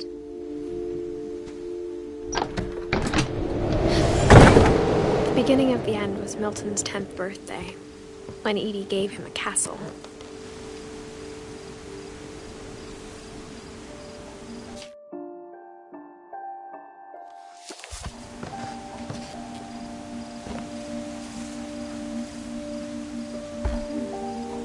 After Milton disappeared, the only thing he left behind was a room full of paintings.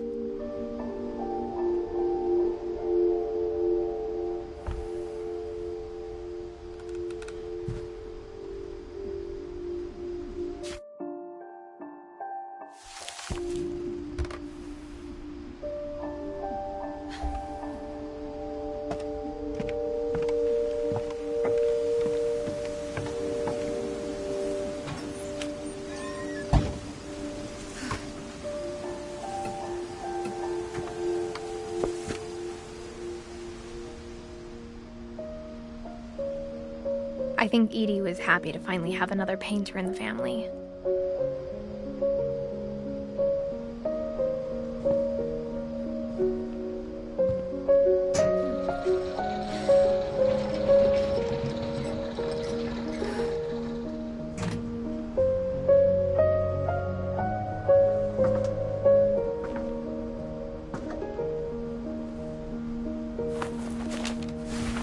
Milton Finch in The Magic Paintbrush.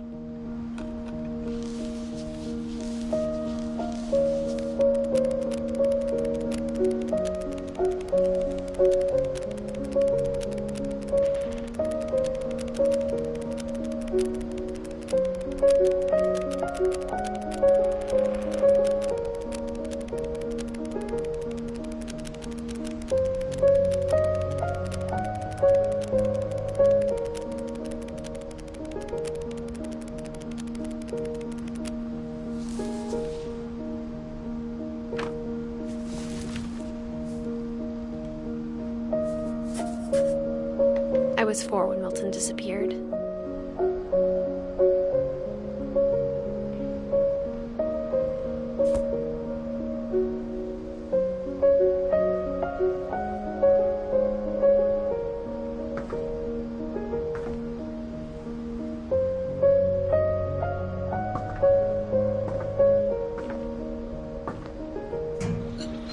Mom spent months searching for my brother.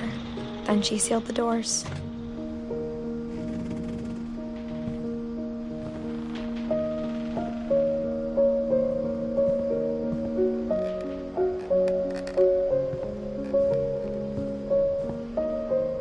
Whatever Milton had found in the house, Mom didn't want it getting out.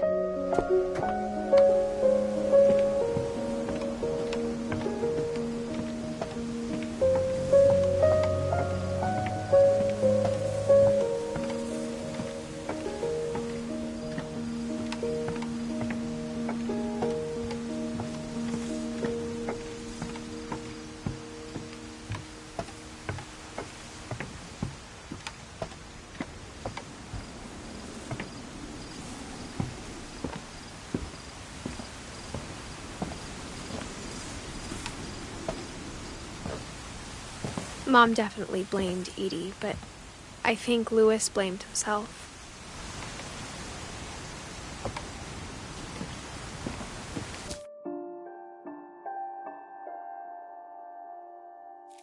After he graduated, he just spent more and more time in his room, until Mom got him a job at the cannery.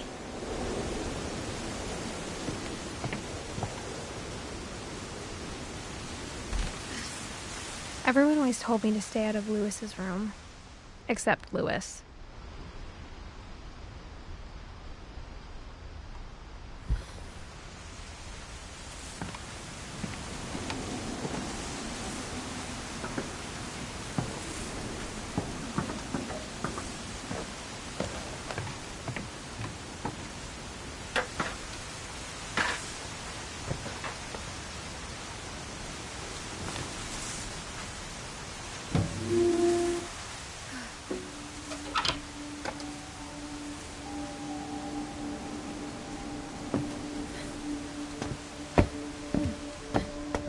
Louis's room smelled very, very familiar.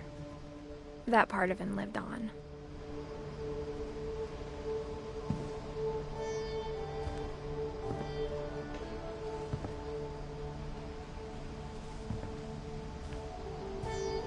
Louis and I spent a lot of time playing games together, but he was surprisingly bad at them.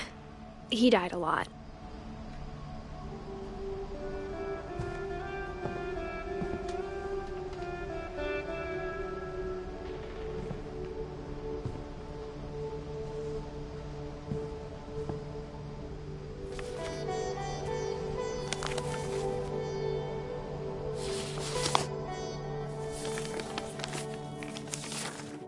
Dear Mrs. Finch, as Louis's psychiatrist, I can understand your desire for an explanation.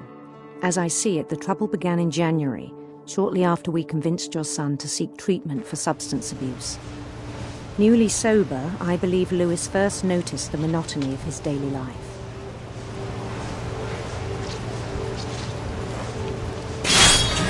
He kept working at the cannery. But he withdrew part of himself. In our sessions, I saw the same behavior. His mind began to wander. I asked him to describe it.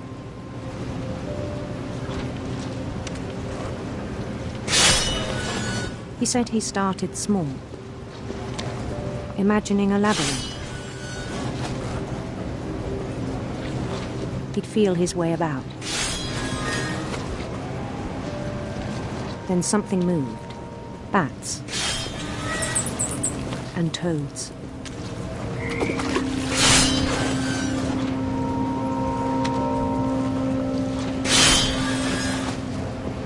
And things that have not names.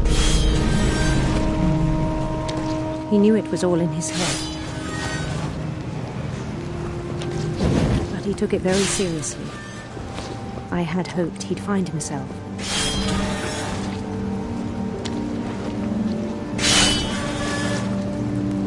But he found something more.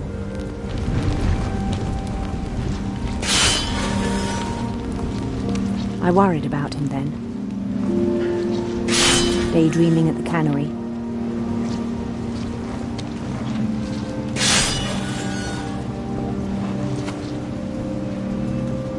I spoke with his boss. But he said Lewis had become a model employee. Methodical, tireless, focused.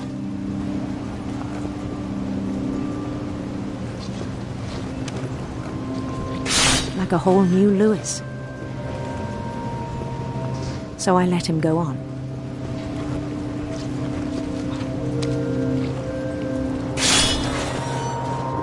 I even encouraged him. It seemed very promising at first. He told me he'd made a new friend.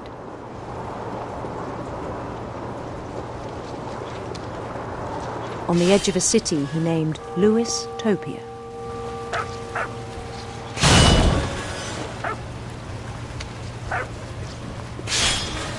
He built the city up slowly, brick by brick.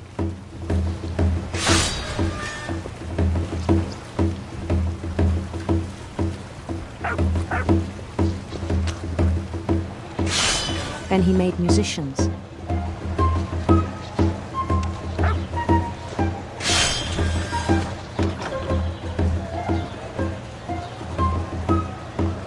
And songs for them to play. He talked about starting a band.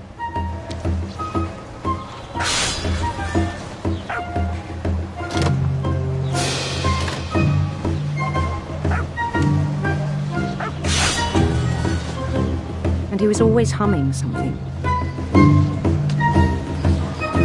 Every day his imagination grew stronger.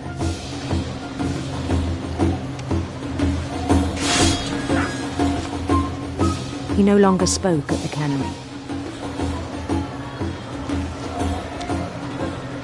But his chopping was as reliable as ever. Then one day it struck him that all the cheering crowds, even the stones under his feet,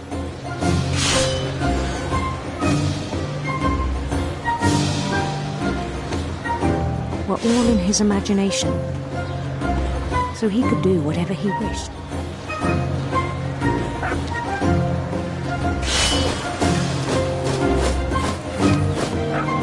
He held an election for mayor.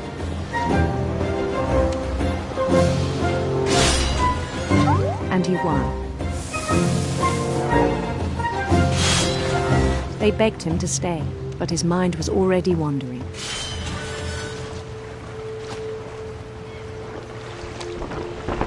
It became a game for him.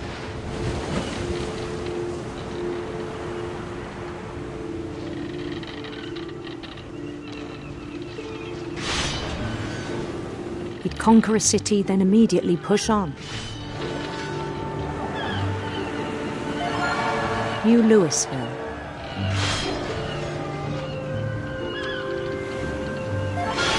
St. Louis. He started drifting away from our reality.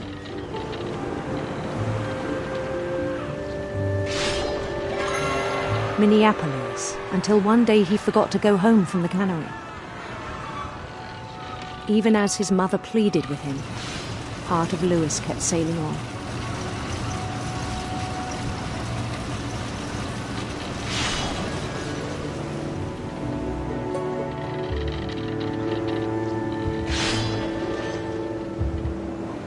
In Louisburg, he heard rumors of a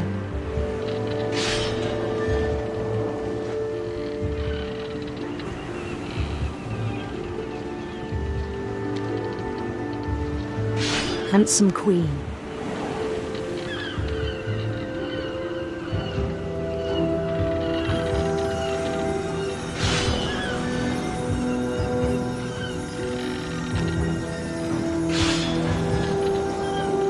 The queen was on her own quest for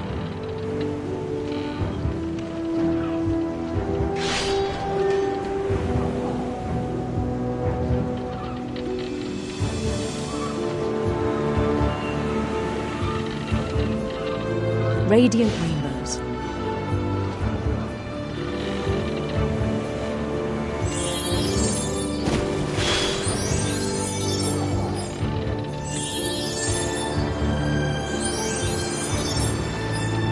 He followed the sound of her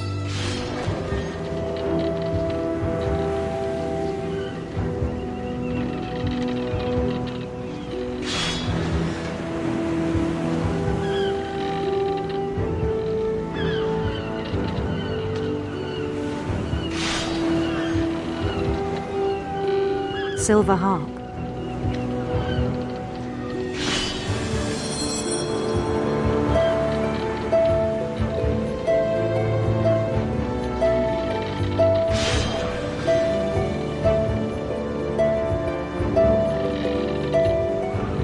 His chase led him to a golden palace east of the sun and west of the moon.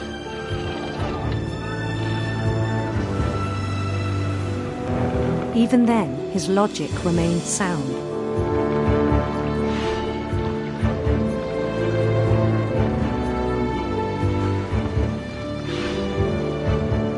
He knew the world was all in his imagination.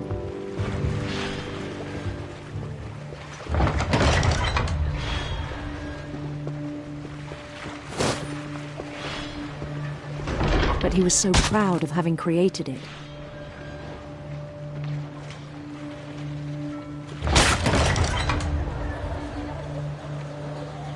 In his own eyes, he'd become something greater than a king.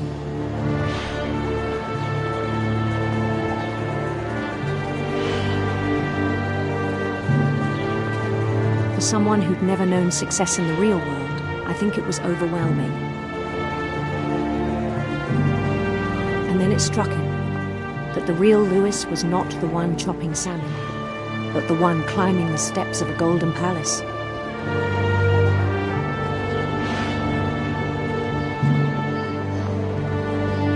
My imagination is as real as my body, he told me. It was hard to argue with him.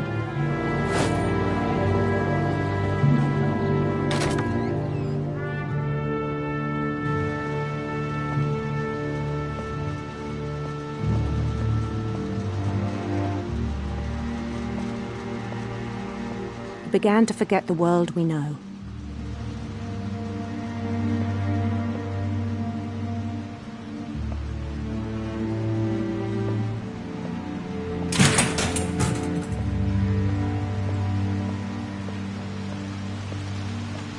I think it pained him to remember Louis, the cannery worker.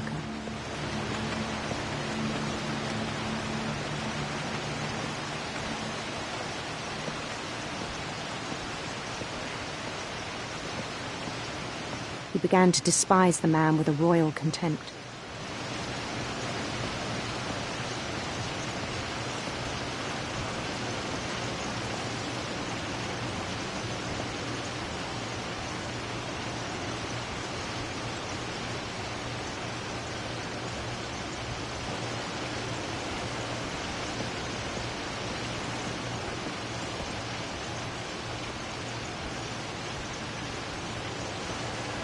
I still thought I could save him. Even after he said he was being crowned king over all the lands of wonder.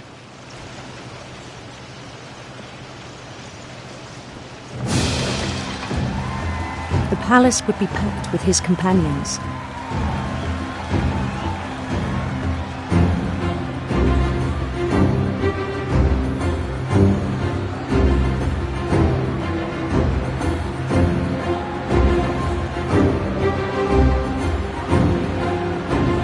including the wise Calico who'd insisted on advising me.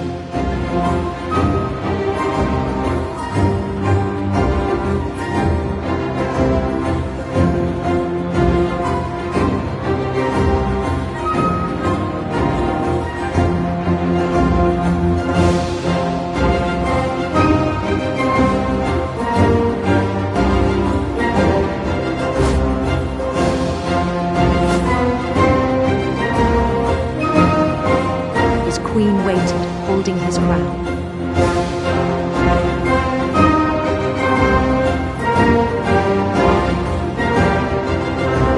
There was only one thing left to do.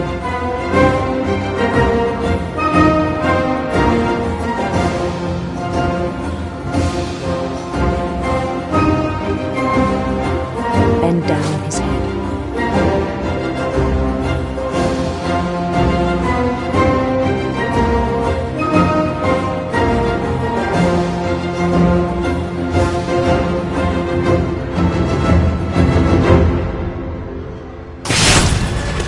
I think you know. Mrs. Finch, your son was a kind man who will be missed by all of us who knew him.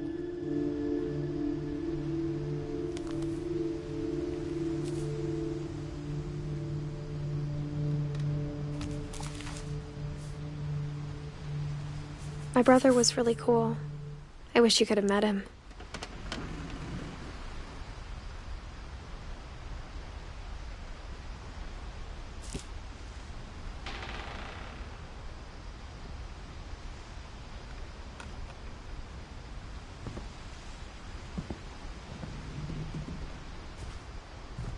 He was so proud of being Indian.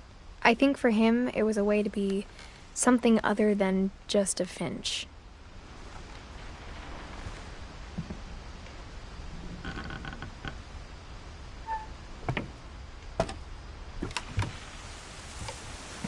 On the way back from Lewis's funeral, my mom told me to start packing. She waited until the day before we left to tell Edie. I'm not sure if she wanted to make it easier or harder.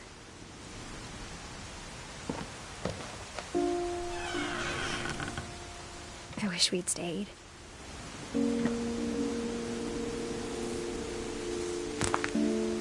But I understand why we left.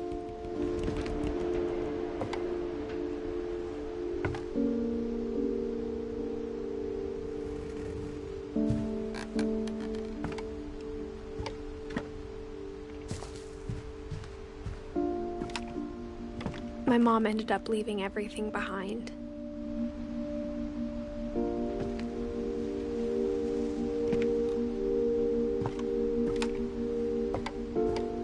What happened that night had been coming for a long time. Maybe it should have come sooner.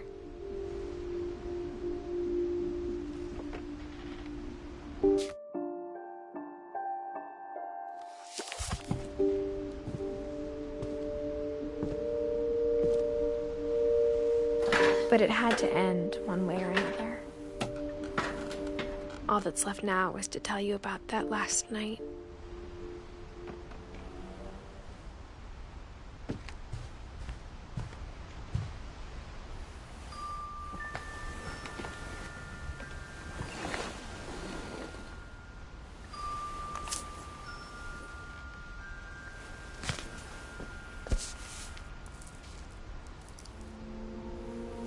That whole last day, Edie just watched us pack and didn't say a word.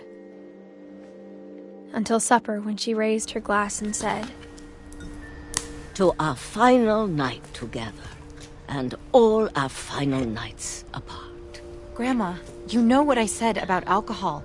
Some of your medications are very Edith, specific. I left a present for you in the hallway. Why don't you go open it? The grown-ups have to argue now. I'm sorry, you're right.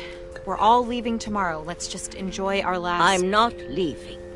Edith, you're excused.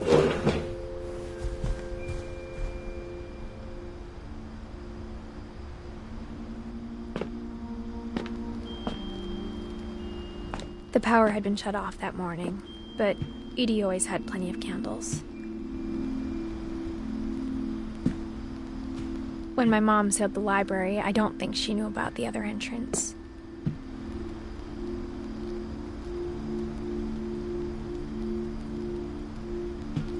Or that Edie had a key to it.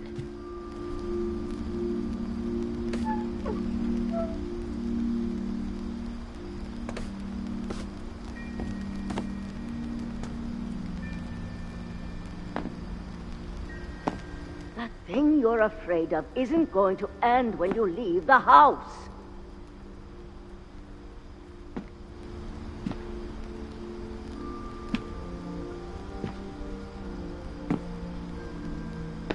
Edith has a right to know these stories.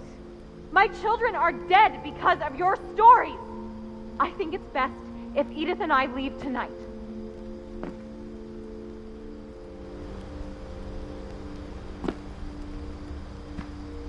We'll have the nursing home send a van for you in the morning, okay?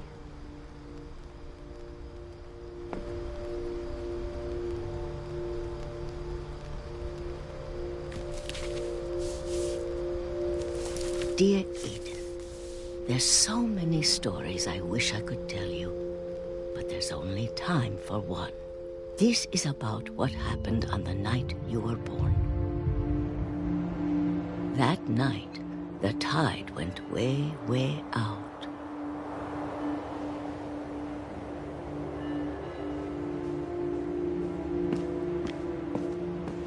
It was the first and last time I ever saw the old house aground. There'd been an earthquake out in the middle of the ocean. They called it the lowest tide in 1,000 years. God, it smelled awful. You know, I've seen that house every day of my life.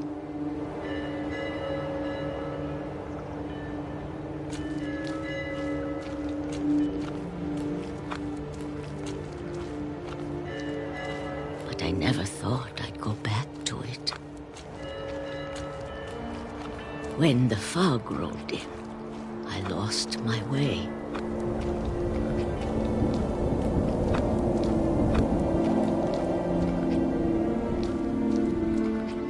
I got turned around.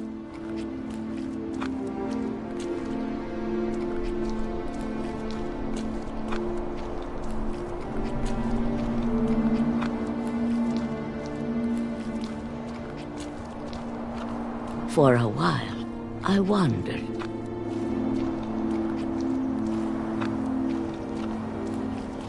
I started seeing things.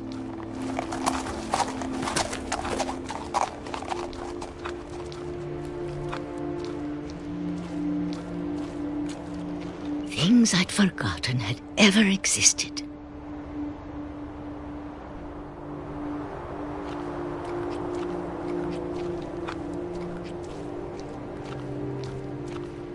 But when I saw them, they felt like old friends. That night, a lot of things came back to me. Or maybe I came back to them.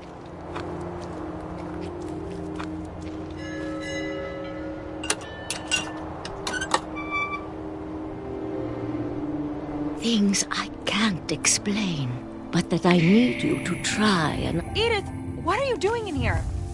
It's mine. Edith! Mom, you're gonna rip it! Let go!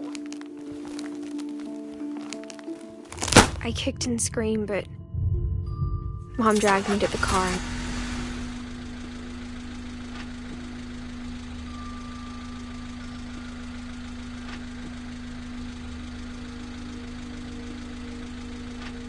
I never saw Great-Grandma Edie again. The next morning, the van came to pick her up, but she was already gone. After that, we moved around a lot.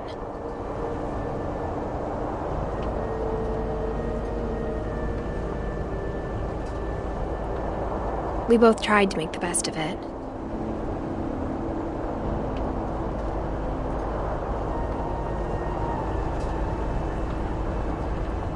A few years went by.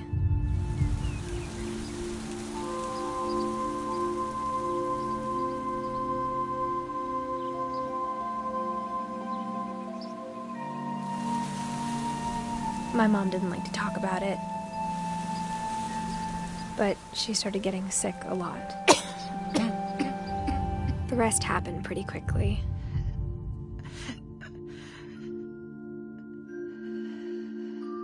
She got better for a while, and then she didn't.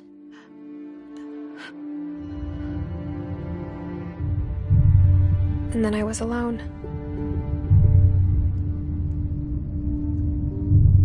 The last Finch left alive.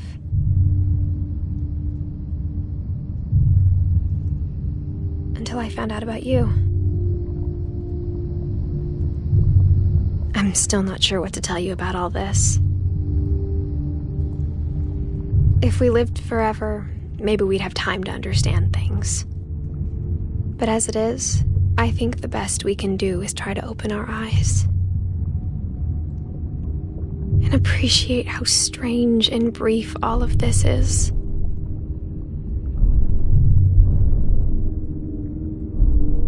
This journal was supposed to be for you. But now I hope you'll never see it. I just want to meet you and tell you all these stories myself.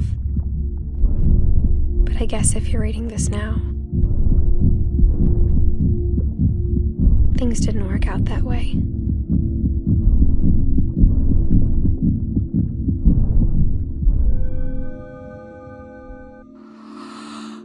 This is where your story begins. I'm sorry I won't be there to see it. It's a lot to ask, but I don't want you to be sad that I'm gone. I want you to be amazed that any of us ever had a chance to be here at all. Good luck.